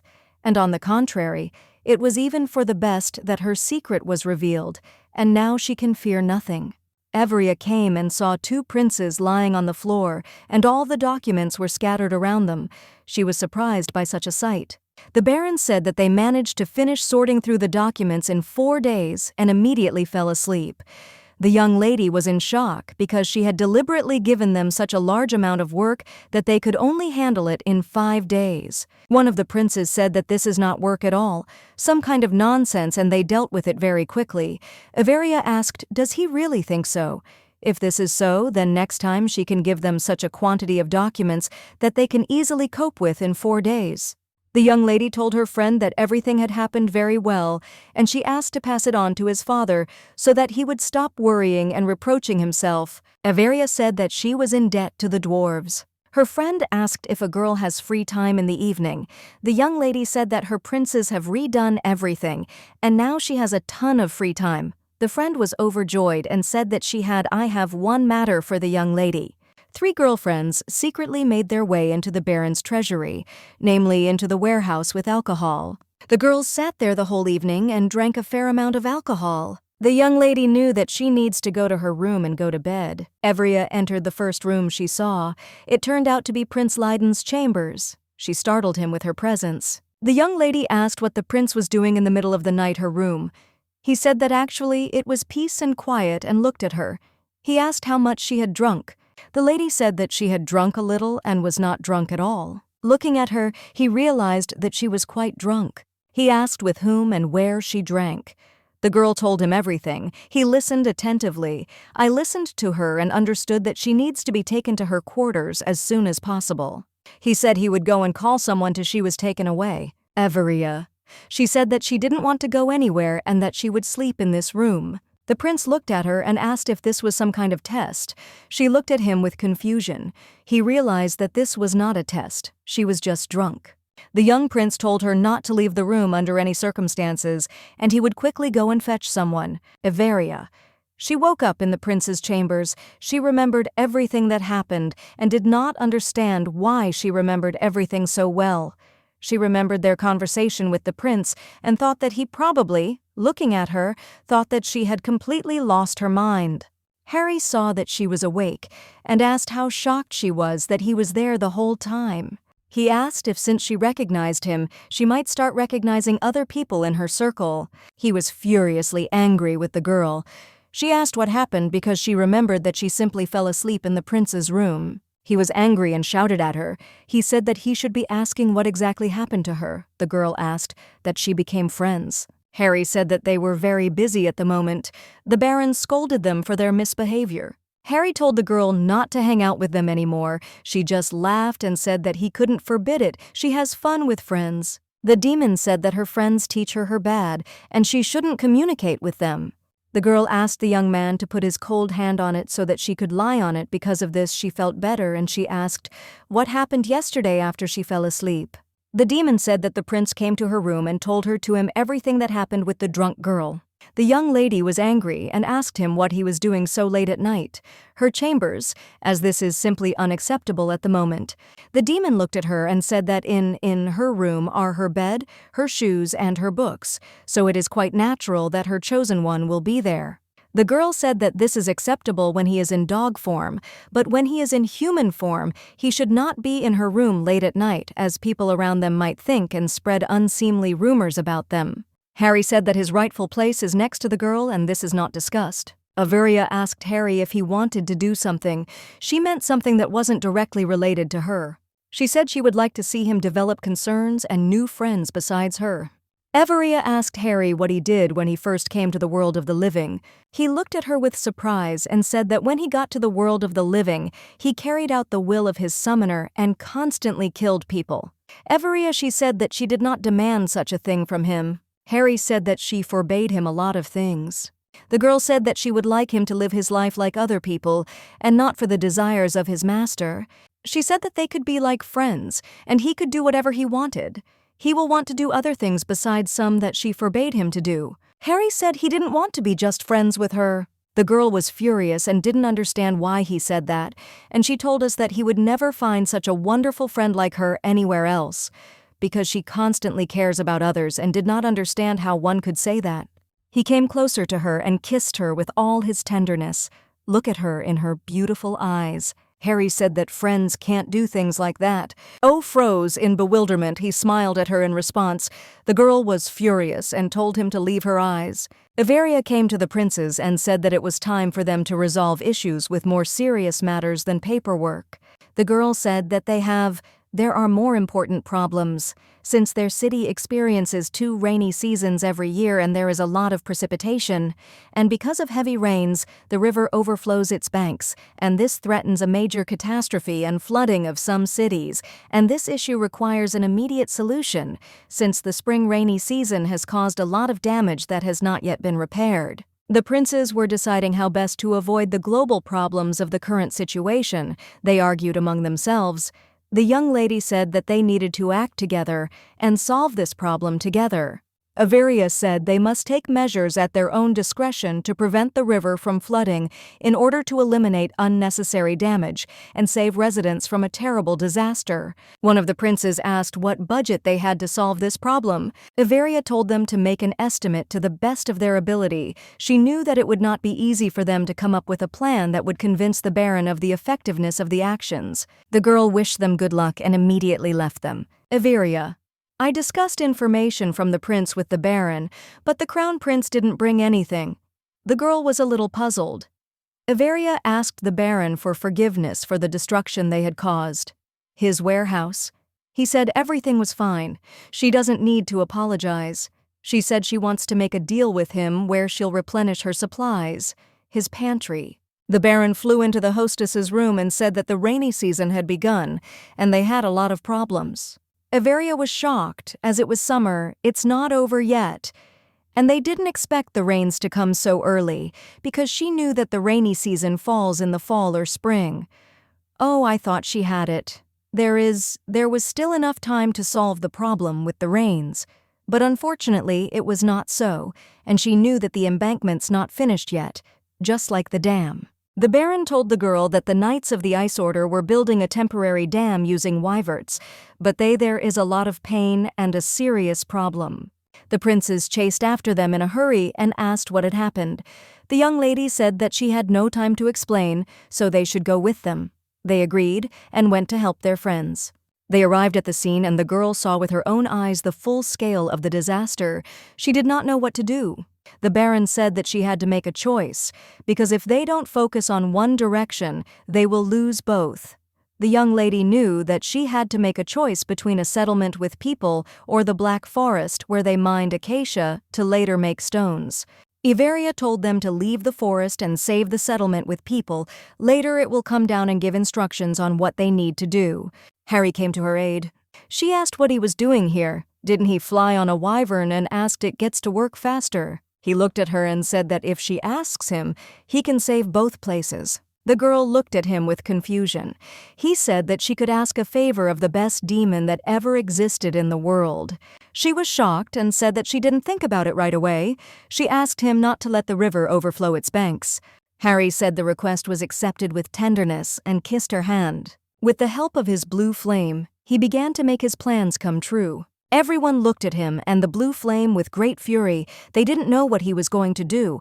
They saw the river disappear, and with it, all the clouds filled with rainwater, and later the blue flame also disappeared, and everyone immediately realized that it belonged to the legendary Archmage. Everia, she joyfully rushed to her savior.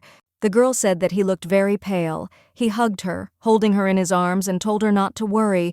Everything was fine with him. He said that he was pale because he used too much magic power. After everything that had been done and said, he collapsed on the girl, having lost all his strength. The doctor looked at him and said that the young man is absolutely healthy. Everyone was in shock and did not understand why he did not come to his senses. The doctor said that no matter how much they checked, all the indicators would remain normal, and he simply slept soundly and only needed rest. Iveria, she told the Baron to bring a real doctor. They are some kind of charlatan. All the doctors who came to the demon said that he was absolutely healthy, and they had never seen a healthier young man than this one. Iveria, I was furious and didn't understand why he wasn't waking up. Lydon asked her. That Harry is the Archmage of the Blue Flame. Iveria was in no mood and unable to talk to anyone about the young man. Lydon decided to leave them alone and left, leaving he wished them a speedy recovery. Component placement, he said that even if you kill her hours, he still won't die because he can't leave the young lady. Several days passed, but the young man also lay unconscious. He did not come to his senses. All the doctors repeated the same thing, that he needed rest to restore his vitality. Iveria. She frantically begged him to wake up. She tried different methods, but nothing helped. The Baron said that the heavy rains would soon begin again, but he thanked the young man who had helped them and bought them some time, which they used to good effect, and strengthened their positions. The Baron said that the wyverns also tried very hard to help them, and thanks to them they easily strengthened positions that were inaccessible to them. Iveria asked the Baron if the rainy season had ever started so early. He looked at her and said that this was the first time. Iveria asked if this season was different from other seasons. Braun said that it was different and very different, as it had never happened before, and he had never seen such heavy rainfall in his lifetime. The Baron said that the direction of the rains themselves was strange, and the young lady was surprised how this could be. He said that the direction of the clouds themselves had changed. The girls were surprised. She asked where the clouds were coming from. The Baron showed her the map and pointed out the true direction, and where the clouds were coming from and where they were heading, and he said that they were running into the wizard's tower. The tower existed a long time ago, before all the countries appeared on the continent. The history of the tower's origin is shrouded in mystery, and with Ami people believe that some god built it, and the day it collapses will be the end of the world. The young lady said that this was very suspicious, since wizards can control magic as well as weather phenomena. The Baron said that wizards consider themselves close to God because they constantly use magic. Iveria, she told him to find out if the wizards had been doing any experiments with the weather lately. The Baron said that they would never admit it if you did this. They couldn't be asked about it directly. Iveria said that they needed to come up with a way to find out information without asking questions directly. The young lady said that even if you ask the Information Guild about this, it will not be able to pay them only as much as needed because it does not have money for this. The Baron said that they were in a very difficult situation, since the wizards are their first customers who pay well for the stones. The girl also said that they are the most influential on the continent, which makes it much more difficult for them to investigate. Iveria said that, despite this, she could not allow them to use many with impunity, since the inhabitants of her fief could die. She could not just take and close her eyes to this. The Baron said that they will not sit idly by and will solve this problem as well. He said that he is trying with all his might to prevent rumors from spreading, but unfortunately there were many witnesses who saw everything with their own eyes. Iveria said if he means what Harry did with the river, then they can't do anything and whatever happens will happen. The Baron said that these days, they say that this is a true archmage. Others claim that he is a student of some wizard or a descendant. Iveria asked the Baron what he thought. Which rumors are true? He said that the man is most likely either a descendant or a student of the wizard. Iveria? She said with a smile that he should ask him. The Baron himself was a little surprised because he wanted to hear the truth now. Iveria thought Harry would like this question because he wanted to talk about his power. Iveria. She remembered her wonderful moments with the young man and missed him very much. She wanted to hear his voice now and his thoughts about the whole situation. The young girl did not help her friends and all the residents with the rubble after all the rains.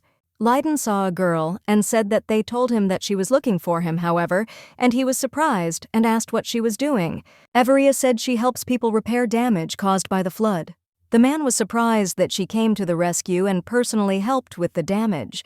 He said that she constantly appears in an unusual light. Iveria told the young prince that the Wizards Association was involved in what was happening. She said that until now she only had suspicions. But if you dig deeper, they are definitely involved in this situation. He asked, how can he help? Iveria said he could help with the help of his friend. Leiden got upset and said that she doesn't need him, but Luke. The girl said that she doesn't argue, but in any case it will be much better for her when his friend helps him. He said with a grin that she had a gift for such situations. The girl just smiled and said that she often hears such words.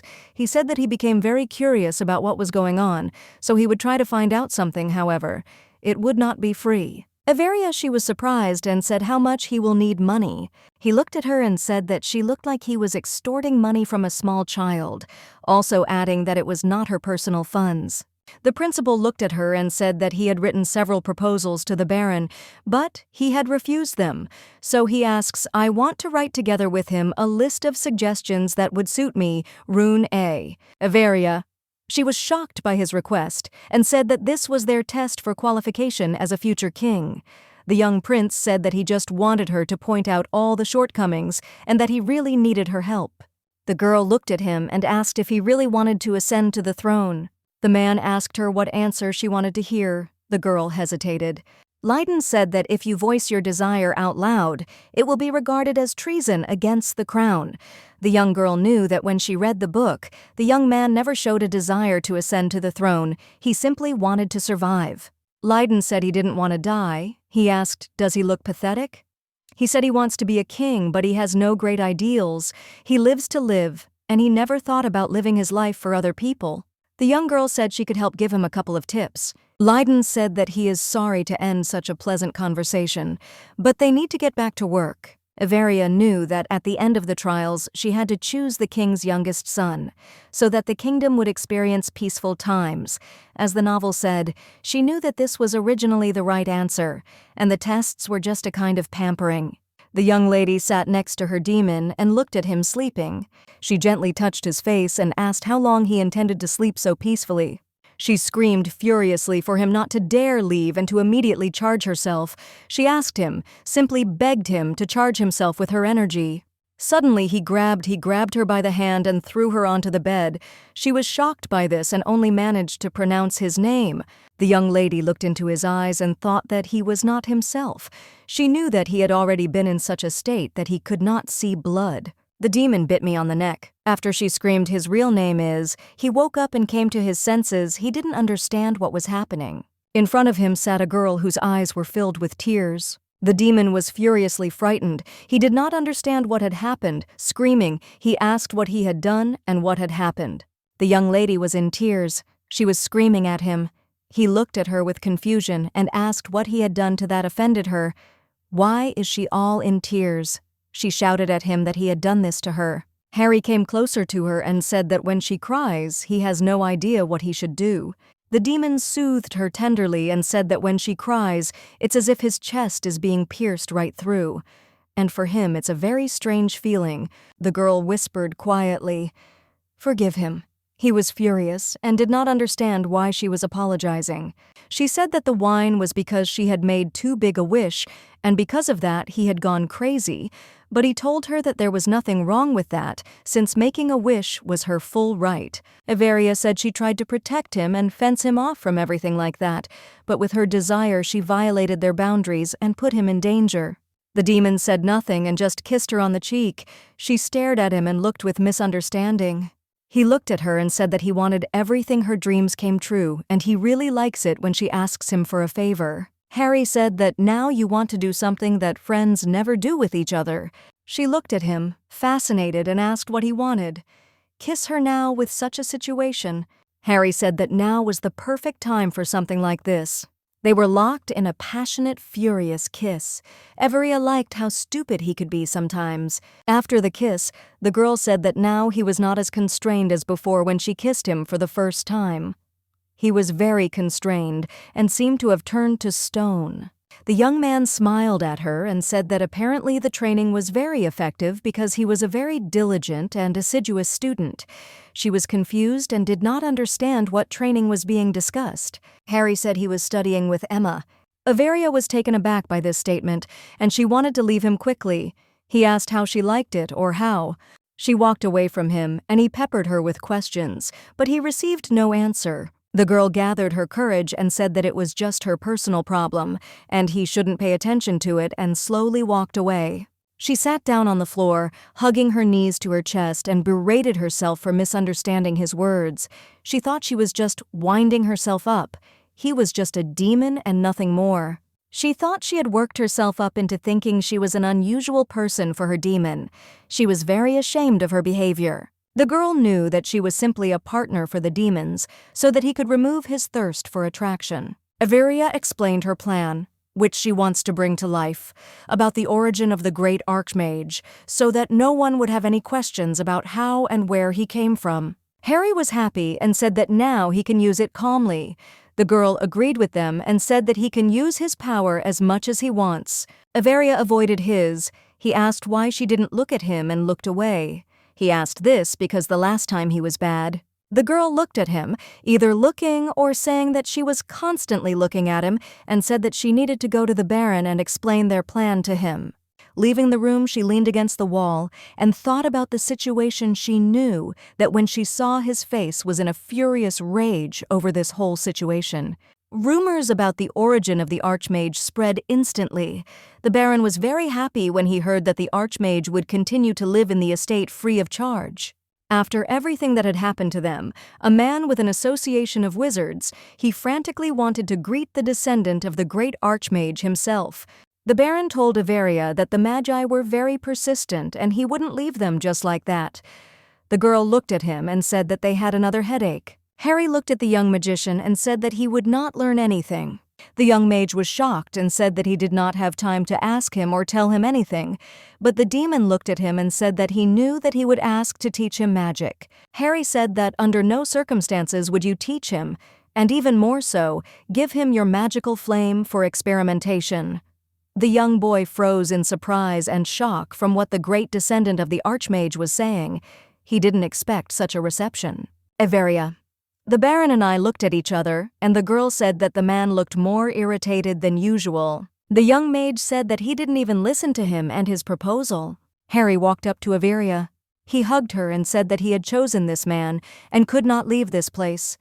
The magician stared at the two of them. Averia hesitated and said that it was just a job offer and nothing more. The magician looked at them and asked if this is a hire, then until what date is their contract signed.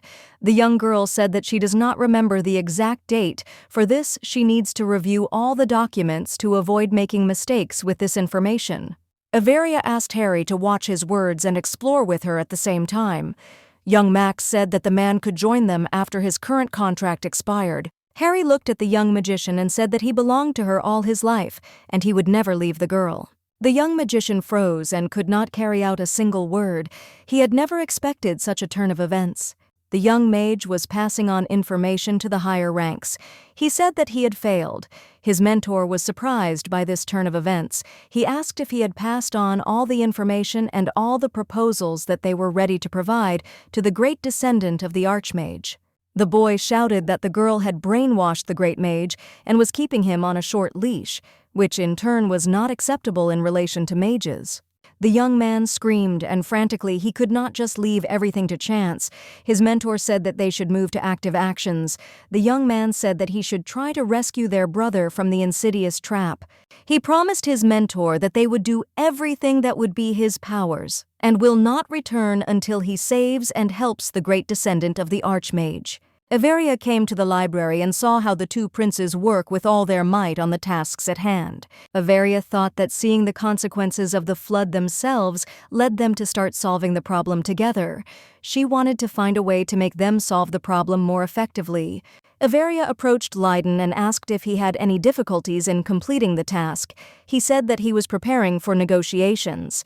Since if the Baron is going to cut the budget, first of all, you need to think over the conditions of both sides in order to find a way out of the current situation. Averia approached Cassian and said that she likes that he cares about the design of the promenade but would like to know what he thinks about the budget. The young girl had wanted to ask him about the budget for a long time, and since he hadn't taken it into account from the very beginning, this puzzled the young girl very much. Lead on. The very first thing I did was go to the Baron to find out what kind of resources were available on the estate, and in turn, the Crown Prince looked as if he had no intention of finding out such information.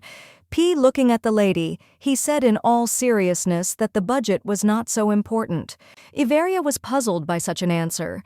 She asked if he knew how much the construction would cost, since it would require purchasing all the building materials, and hiring workers also had to be taken into account. The prince said that she doesn't have to worry about anything because he asked for support from the center and received the money. Averia was a little surprised. Why did the center give them help? The prince said that sapphires were discovered here on this land, and this is a very important asset for the entire empire.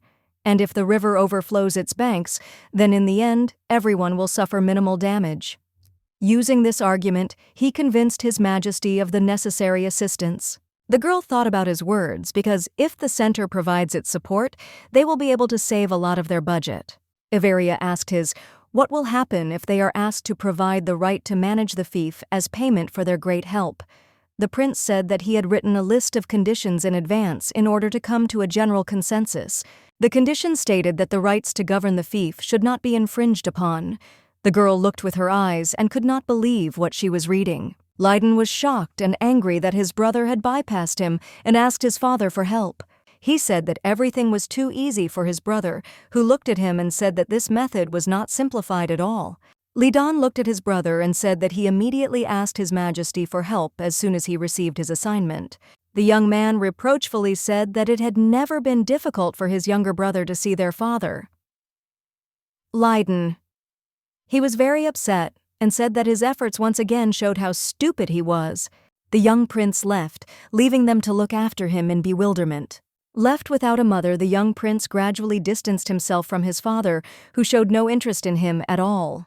In return, the emperor surrounded his beautiful new empress and second son with love. The discrimination that had begun then continued to this day. Cassian, I'm used to receiving love and all kinds of support. Averia went after Leiden. Then he asked her if she considered him a capricious child who took out his anger on his younger brothers. Averia, she said that she never thought of him that way. He, in turn, said that he thought exactly the same as the young prince said. His brother took the easy way out, and he has no reason to be angry. Averia said that he had every right to be angry, and also added that she sometimes gets angry too. He was surprised and said that there is a holy sword and an archmage. She looked at him and said that this is not at all what she wanted. He was surprised and asked why she followed him. Averia said that it seemed to her that he was inflicted with another mental wound. He was surprised and said that he had no idea that she had such a kind disposition. Averia, she said that nothing like that, and she doesn't have a good character. He looked at her with a smile and said, didn't she come to console him? She said that in the eyes of others they looked like close friends, so she followed him.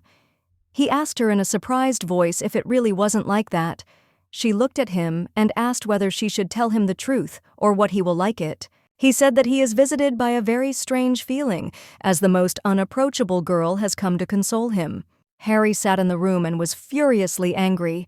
He was waiting for Etheria to come. but she was gone for a very long time.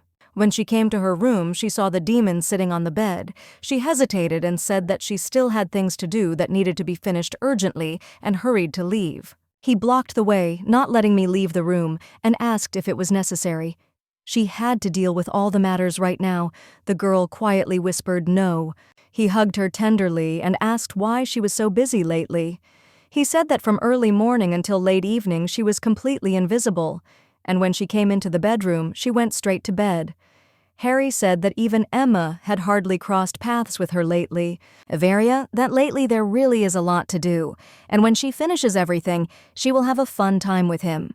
She smiled at him tenderly and with a strained smile, but she wanted a little time to put her thoughts in order after she had misled herself. Harry demanded that she say how long it would take for them to have a normal conversation, but the young lady didn't know what to tell him. He asked her that he must wait aimlessly. Averia said he might not wait at all. Harry came up to her and said that she was his whole world.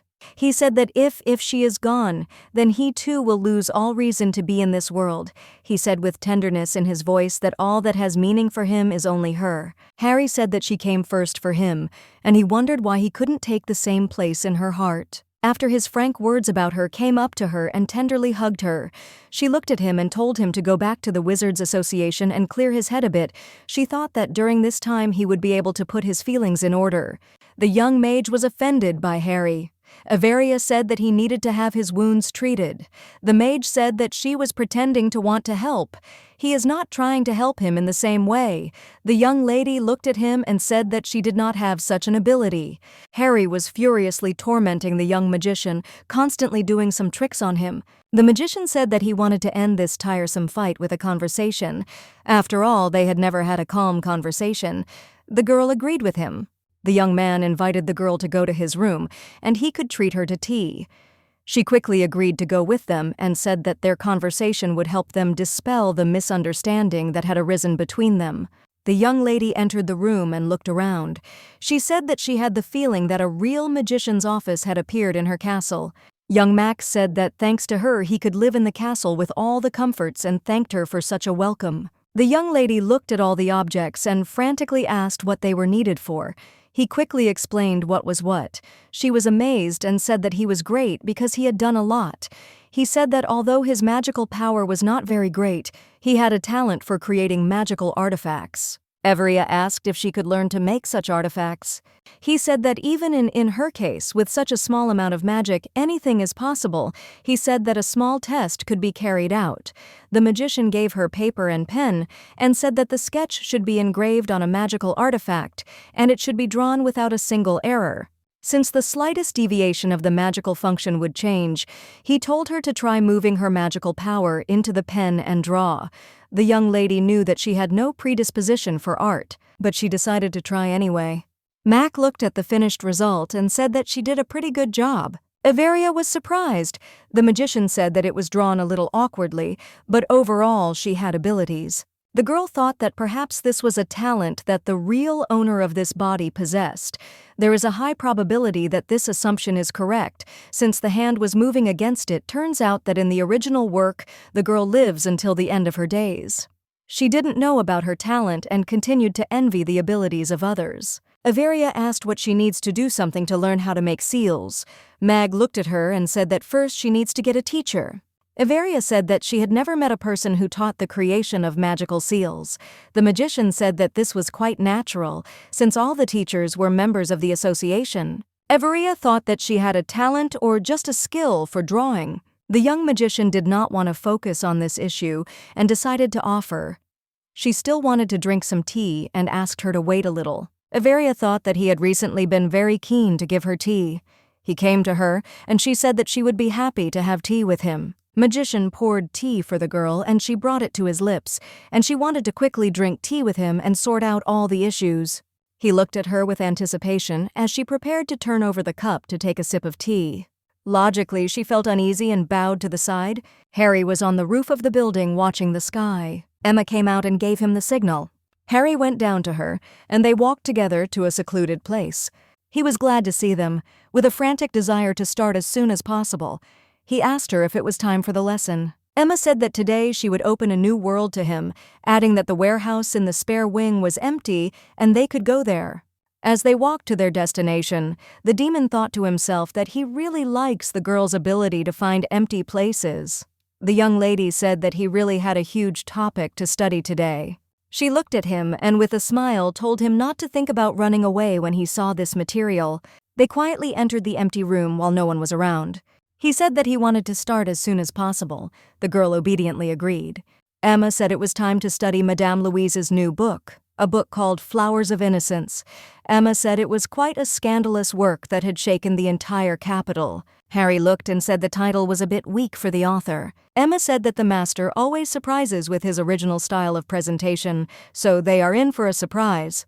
She said that this piece is so stunning that it was called a rebellious book, and she managed to find this specimen with great difficulty. Emma hurried him and said that she wanted to start reading the most interesting rebellious book as soon as possible. The young demon agreed with her.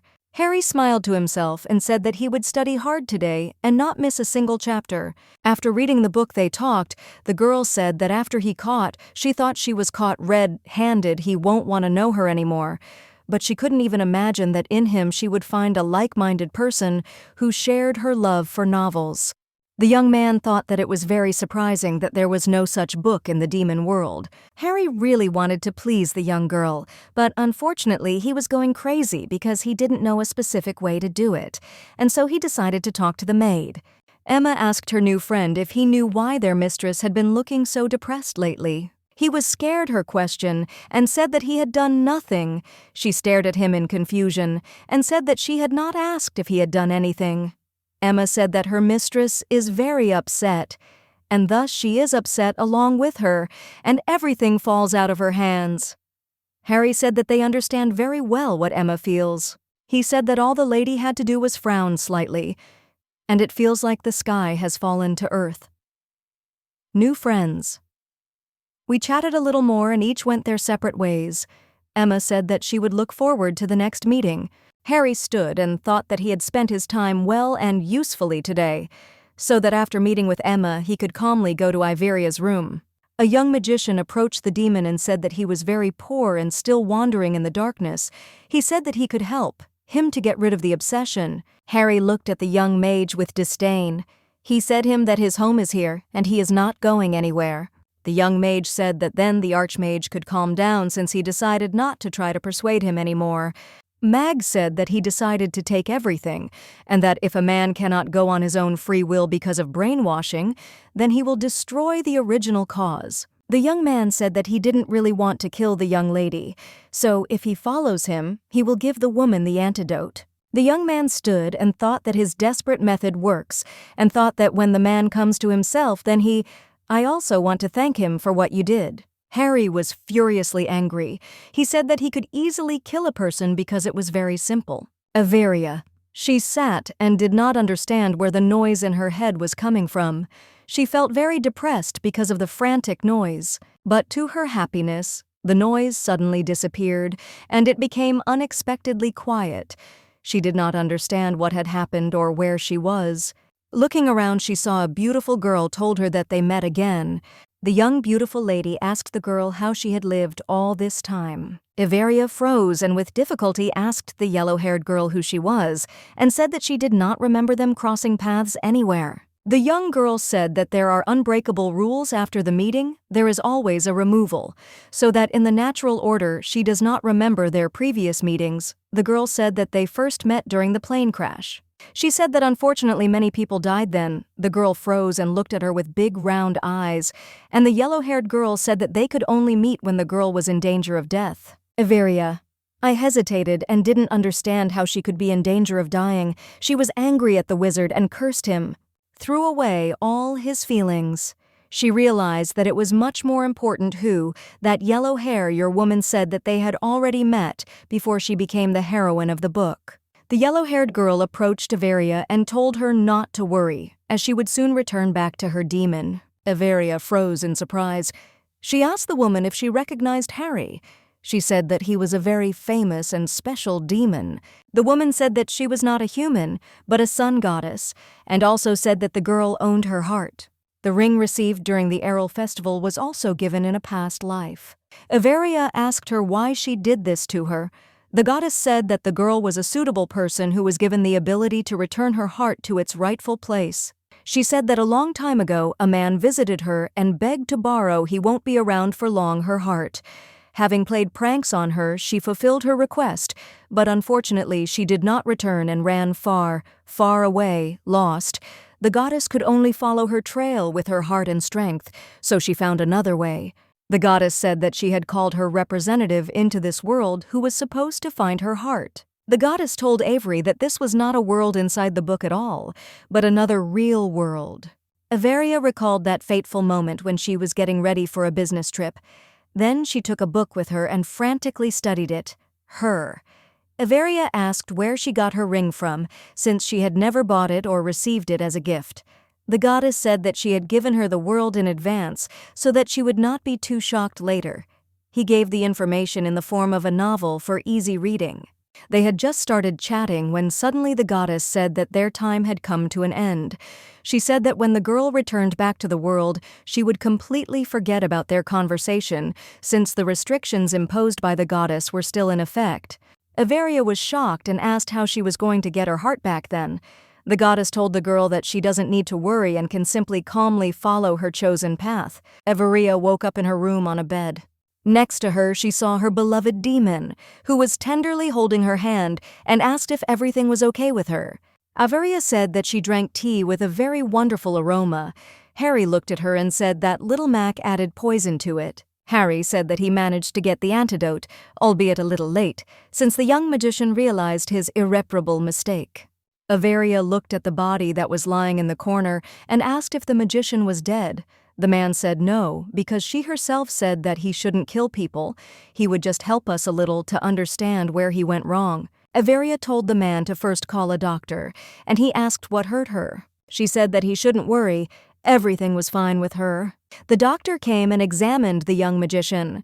The girl asked how much time it would take him to fully recover. The doctor said that he will have to stay in bed for at least a month. I realized that if he doesn't get in touch for a whole month, the Wizards Association will suspect something is wrong.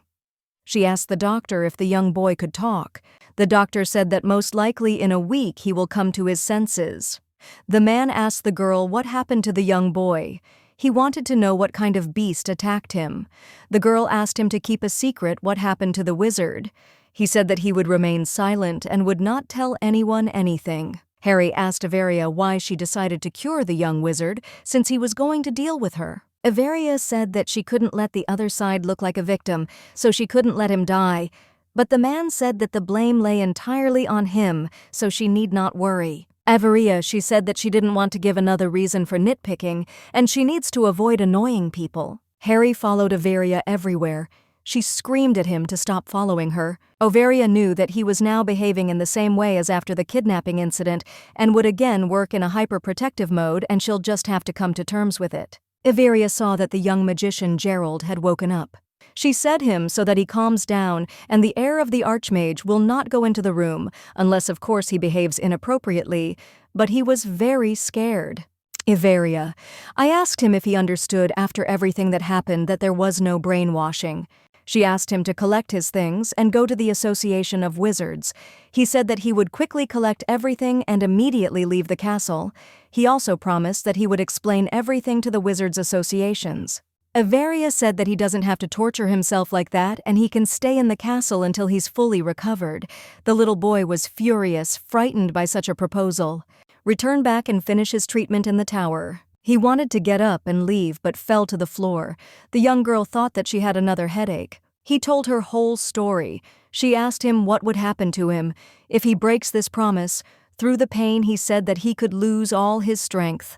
Averia knew that if it had been some trivial matter, she would have suggested that he spit on everything and leave. She asked him why he had taken such a serious step. He cried for no reason and said that he was simply going to save his poor comrade. Averia.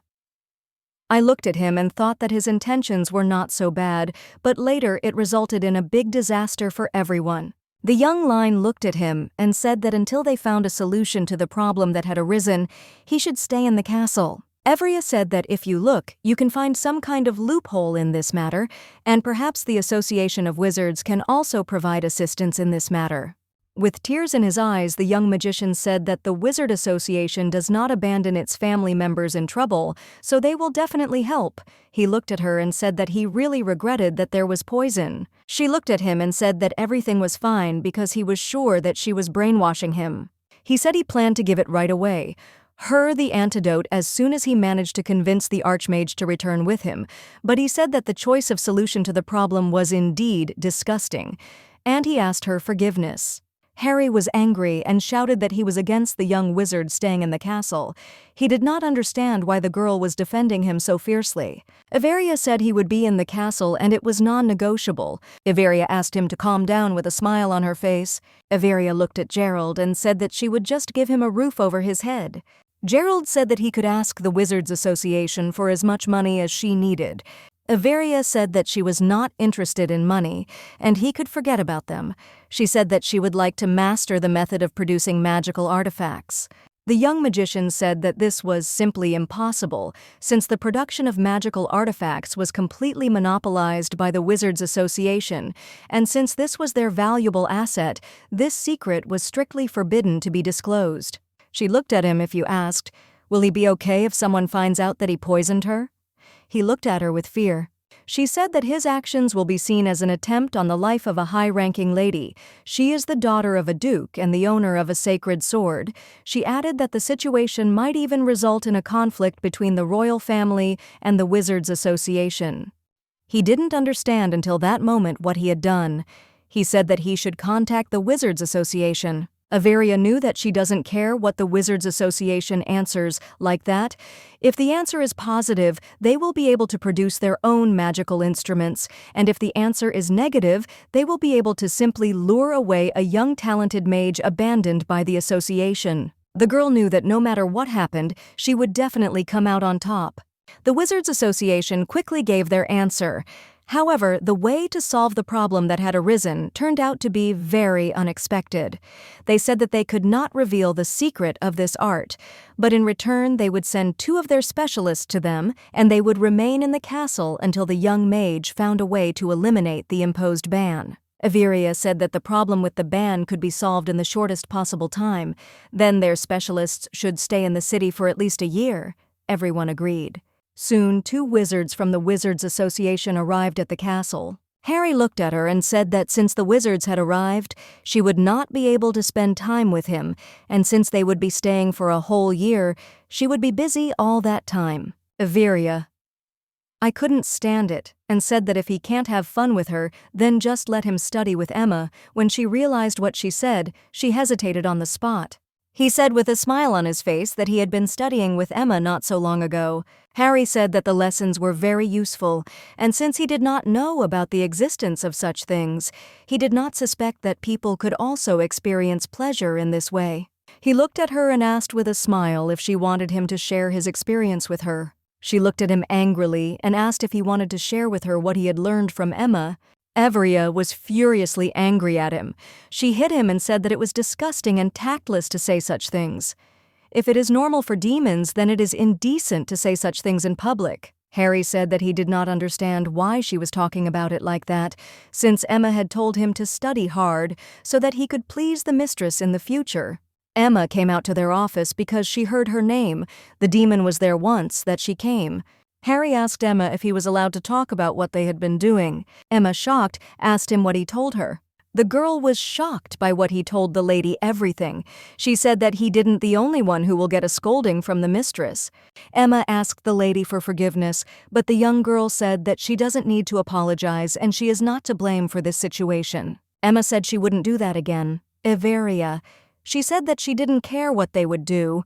Emma frantically asked her mistress for forgiveness for reading erotic novels during working hours. Emma revealed that Harry had been caught reading a novel, but she said she would keep her hobby a secret if she gave him to read a book, and now he, her fellow novel reader. Averia was in shock. Emma said that she loves reading erotic novels. Averia asked Harry if he had kissed anyone other than her.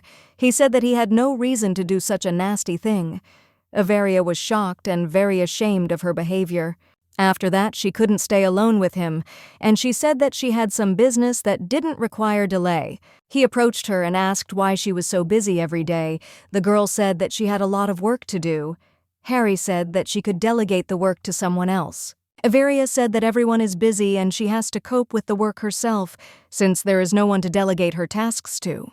Harry shouted that she had people to whom she could give all the paperwork. He called the demons to help. 2 twin demons came to her. Averia asked if they were really good at paperwork. The little demons were scared. They didn't understand. Why did the highest level demon summon them? Harry said he didn't summon them. Averia said she did. They froze in shock. They asked why she called them and what she needs it from them. The girl said that she heard that they are very good at paperwork. Averia looked at the result and was surprised. She did not expect this from demons. She said that the content is very good and the speed of work is very good and fast. Harry said that she should give them all her work. Averia told the twins to sort out all the paperwork that had accumulated on her for all the time. She also forbade them to spread the word that they were demons, and added that they were not allowed to kill anyone. One of the twins said that they were low-class demons and were forbidden to kill anyone. Averia was surprised. They were not allowed to indulge in pleasure since they were of a lower caste. Averia asked if they could introduce the 2 to the public as his relatives. He was surprised, but the girl said that they were very similar because of the color of their hair and no one would be suspicious. The little demons were shocked by what the girl said. They couldn't understand how one could say such a thing to the great demon. They knew that he would now turn around and show his true nature. Harry said that if Averia wants it, then he doesn't mind. The demons did not understand what was happening. They knew that bloodshed was about to begin. Averia asked them to sort out the paperwork in one day. Harry urged her on, and they left. The girl knew that she needs. There is still one problem to deal with, namely, with the magicians. They began to develop magical artifacts and sell them in their lands. They developed a brooch with a seal. Jerpeld, in turn, was responsible for developing the new product. Although such a process required a lot of time, in the future, a lot can be obtained by monopolizing this product. Averia looked at her beloved demon and told him to hug her. He didn't expect this, but he still liked it. Averia looked at him with confusion. She was very surprised by his reaction to her proposal. Harry had thrown a fit earlier. He said she should spend time with him. Averia said she couldn't help it. She had some assignments to complete. Averia said that this was the last thing she would do today. Harry offered to help her finish it quickly. She asked what magical artifacts he would like to have with him. He looked at her and said that he wished he had a magical artifact that would help him get rid of her work. He said he wanted to have an artifact that would show her location. Averia liked his idea. She asked him to keep talking. He told her his ideas, and she, in turn, furiously wrote down all the information. She finished writing. Averia said that his stories about the objects of the demonic world helped her a lot. Harry asked the girl if she had finished all her work. Averia said she was finally done. He picked her up in his arms and carried her into the room. Harry asked the girl if he could now do whatever he wanted with her. Averia said he could do anything. He laid her on his lap and told her that he had to take care of her. She looked at him and realized that she had to thank him for his long wait. She confused him with her intent gaze. He covered her eyes with his hands and told her not to look at him like that. He moved closer to her and asked her not to move. He kissed her with all his tenderness. Averia was shocked and speechless. She didn't expect this from him. Averia thought he was a master kisser and wondered what kind of novels he read. She thought that she should be angry with him for kissing his mistress without permission. Averia quickly turned to him. He froze, not understanding what she would do. The girl kissed him with all her tenderness and passion. Harry didn't understand how he could move so suddenly. Averia said he didn't stop her. She looked at him and said that if he wanted to kiss her so much, he could have just said so. Harry said that the kiss just happened. He originally wanted to lull her to sleep. Averia was surprised. Harry said that lately he couldn't sleep with her when he was in human form. Averia said they could sleep together during the day. He was surprised. Averia said she could afford to do that with her dog. Although Harry was thinking a little about something else, but he liked it. Averia with tenderness and speed. Averia said that she planned to just sleep next to him tonight, so she didn't want to say anything else. Harry turned to her and asked if there might come a day when she would want to do more than just sleep next to him. Averia said that there might be a day like that someday. He hugged her tightly in joy. Everia said she couldn't breathe. He kissed her tenderly and wished her a good night's sleep. Everia received a request for help from the royal family. The Baron said that they wanted the girl to help them eliminate and pacify the trolls in the western border forest. The girl looked and said that the forest was located far away in the wild.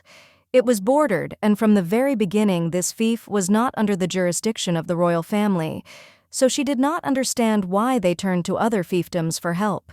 The Baron said that this was an unprecedented case, since the message had been sent to all the vials that had soldiers at their disposal. This meant that the situation was now much more serious than in previous years. Everia said that she wouldn't want that her knights risk their lives solving the problems of foreign territories, but she could not go against the will of the royal family. The girl told the defense that they should limit themselves to minimal assistance. The Baron understood everything and said that he would carry out the order. Everia, I didn't understand what was going on at all, since first they were battered by the flood, and now trolls. She entered the room, which was enveloped in a gentle haze, and thought that maybe these were some natural disasters, similar to those that occur all over the earth. She was freezing because it was cold and windy and asked what kind of snowstorm it was. Leiden asked her if she had sent him to evaluate their reports. The young lady didn't know what to do with the atmosphere that was in the air after that incident. They behaved like a cat and a dog. Everia said that she had read their reports carefully and said that they should come together and think about solving the problem together instead of working separately. She believed that in the current situation, it didn't matter that they didn't get along with each other. The girl said that this problem affects the lives of other people. The young princes froze and did not say a single word. They only looked at each other. Everia. She said that they both have the same goal. They must prevent the river from flooding, so joint cooperation is an extremely effective solution to the problem that has arisen. The girl said that although the right of inheritance was at stake, she could not evaluate only individual work. She wanted to evaluate their group task, but if the inhabitants of the fief, on the contrary, suffer because of the rivalry between them, then they can bear full responsibility for it. Leiden remained silent in response to her long speech. Cassian in turn said that he would think about this proposal and decided to leave quickly. He left and left them alone. Everia said that the young prince got so angry because he thought that she was trying to force them to get closer and was using their joint work as a means of this. Leiden looked at her and asked, with surprise in his voice, if she was sure she wasn't going to reconcile them. Everia said that Leiden wants to apologize to him because he takes all his anger out on his brother. Leiden said that their will does not play a role in their relationship. Leiden said he had received word from Luke. Mages had no hand in the weather. Everia asked if they could do such things secretly. Luke said such large-scale experiments were hard to hide. Everia thought that all these experts were connected with the Wizard Association, and she couldn't understand that she could be wrong about this. The tower was used as an observatory, and the only people who went inside were fortune-tellers and meteorologists who read the stars. But recently the tower has been visited more and more often by wizards. Everia wondered if she should personally visit the tower and take a closer look. Leiden said that whoever was trying to sow discord between the company that once supplied them with firewood and Aurel was trying to carefully hide their true identity. Everia was shocked and did not understand who benefited from their feud. She realized that he knew who was trying to hide from sight, but she realized that Leiden could not speak openly since the person was of high-ranking blood. Everia didn't know if the king or the queen was involved. Leiden looked at her and said she was very smart. Everia said he had given too obvious a hint. Leiden said that the order was given by the queen. Everia didn't understand why she was doing this to her. She hadn't done anything to her, and the girl had never been hostile to her. Everia thought that she might be hostile to her because the girl had broken off the engagement and had disrupted her plans to unite with her family. Leiden said the queen was haunted by their relationship. Everia froze and didn't understand what he was talking about. The girl knew that they had nothing in common except friendship and work. Leiden said that the queen thought that they could announce their engagement to everyone at any moment. Everia couldn't believe his words, but she said that it was no big deal if she married her ex-fiancé's older brother. He laughed wildly and said that this was the main problem. Everia said the queen had miscalculated. She said they were on pretty good terms. Leiden supported her opinion, saying that he thought the same. Everia told the Baron that she had to go to the Roussel Tower. He looked at her with wide eyes and asked why she had to go there. Everia said she had heard rumors that wizards had become frequent visitors there lately, and she thought it looked very suspicious. The Baron said that it was too dangerous to go there personally. Everia was surprised by the fact that the Baron was worried about her safety. She said that she was deeply touched. The Baron said that if something happened to her, there would be no one else to cope with the pile of work. Everia took only 10 people with her, from her own cavalry of knights, and her beloved demon. Everia didn't want to take Sir Lionel. The Baron said that he was first in all categories since he had 100% mastery. Everia was shocked, but she still agreed with the list of candidates, and she said that as soon as they saw off the detachment, she would set out. Emma came and said that the ordered gifts were ready. The Baron was surprised.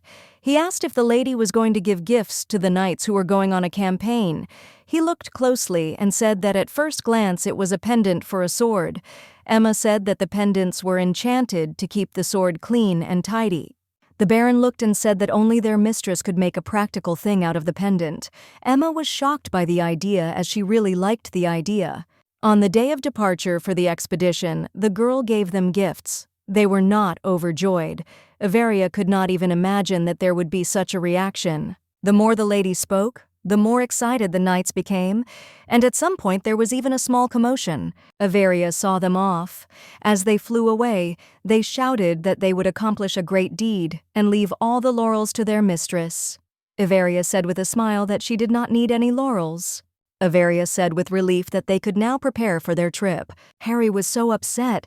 He shouted after her that the girl couldn't just leave, and there was a reason why he was so sad. Everia asked him what had happened. He held out his hands to her and asked why she was not giving him a gift. Everia came up to him and said tenderly that she had prepared the pendants as they were going on a hike. Harry said that he wanted her to give him something too.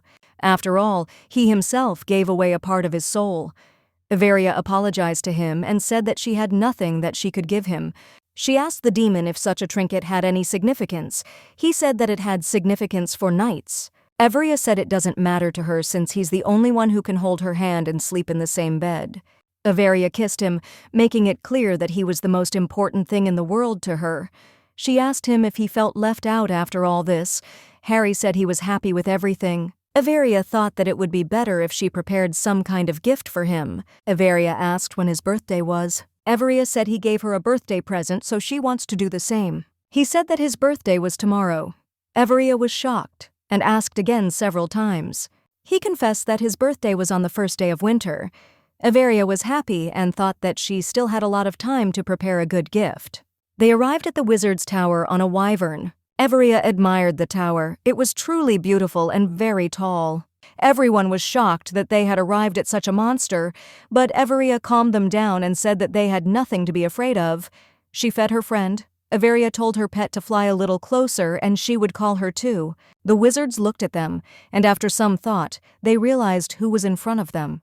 Everia looked at all the steps that led to the very top and was afraid that she had such a long way to go. He picked her up.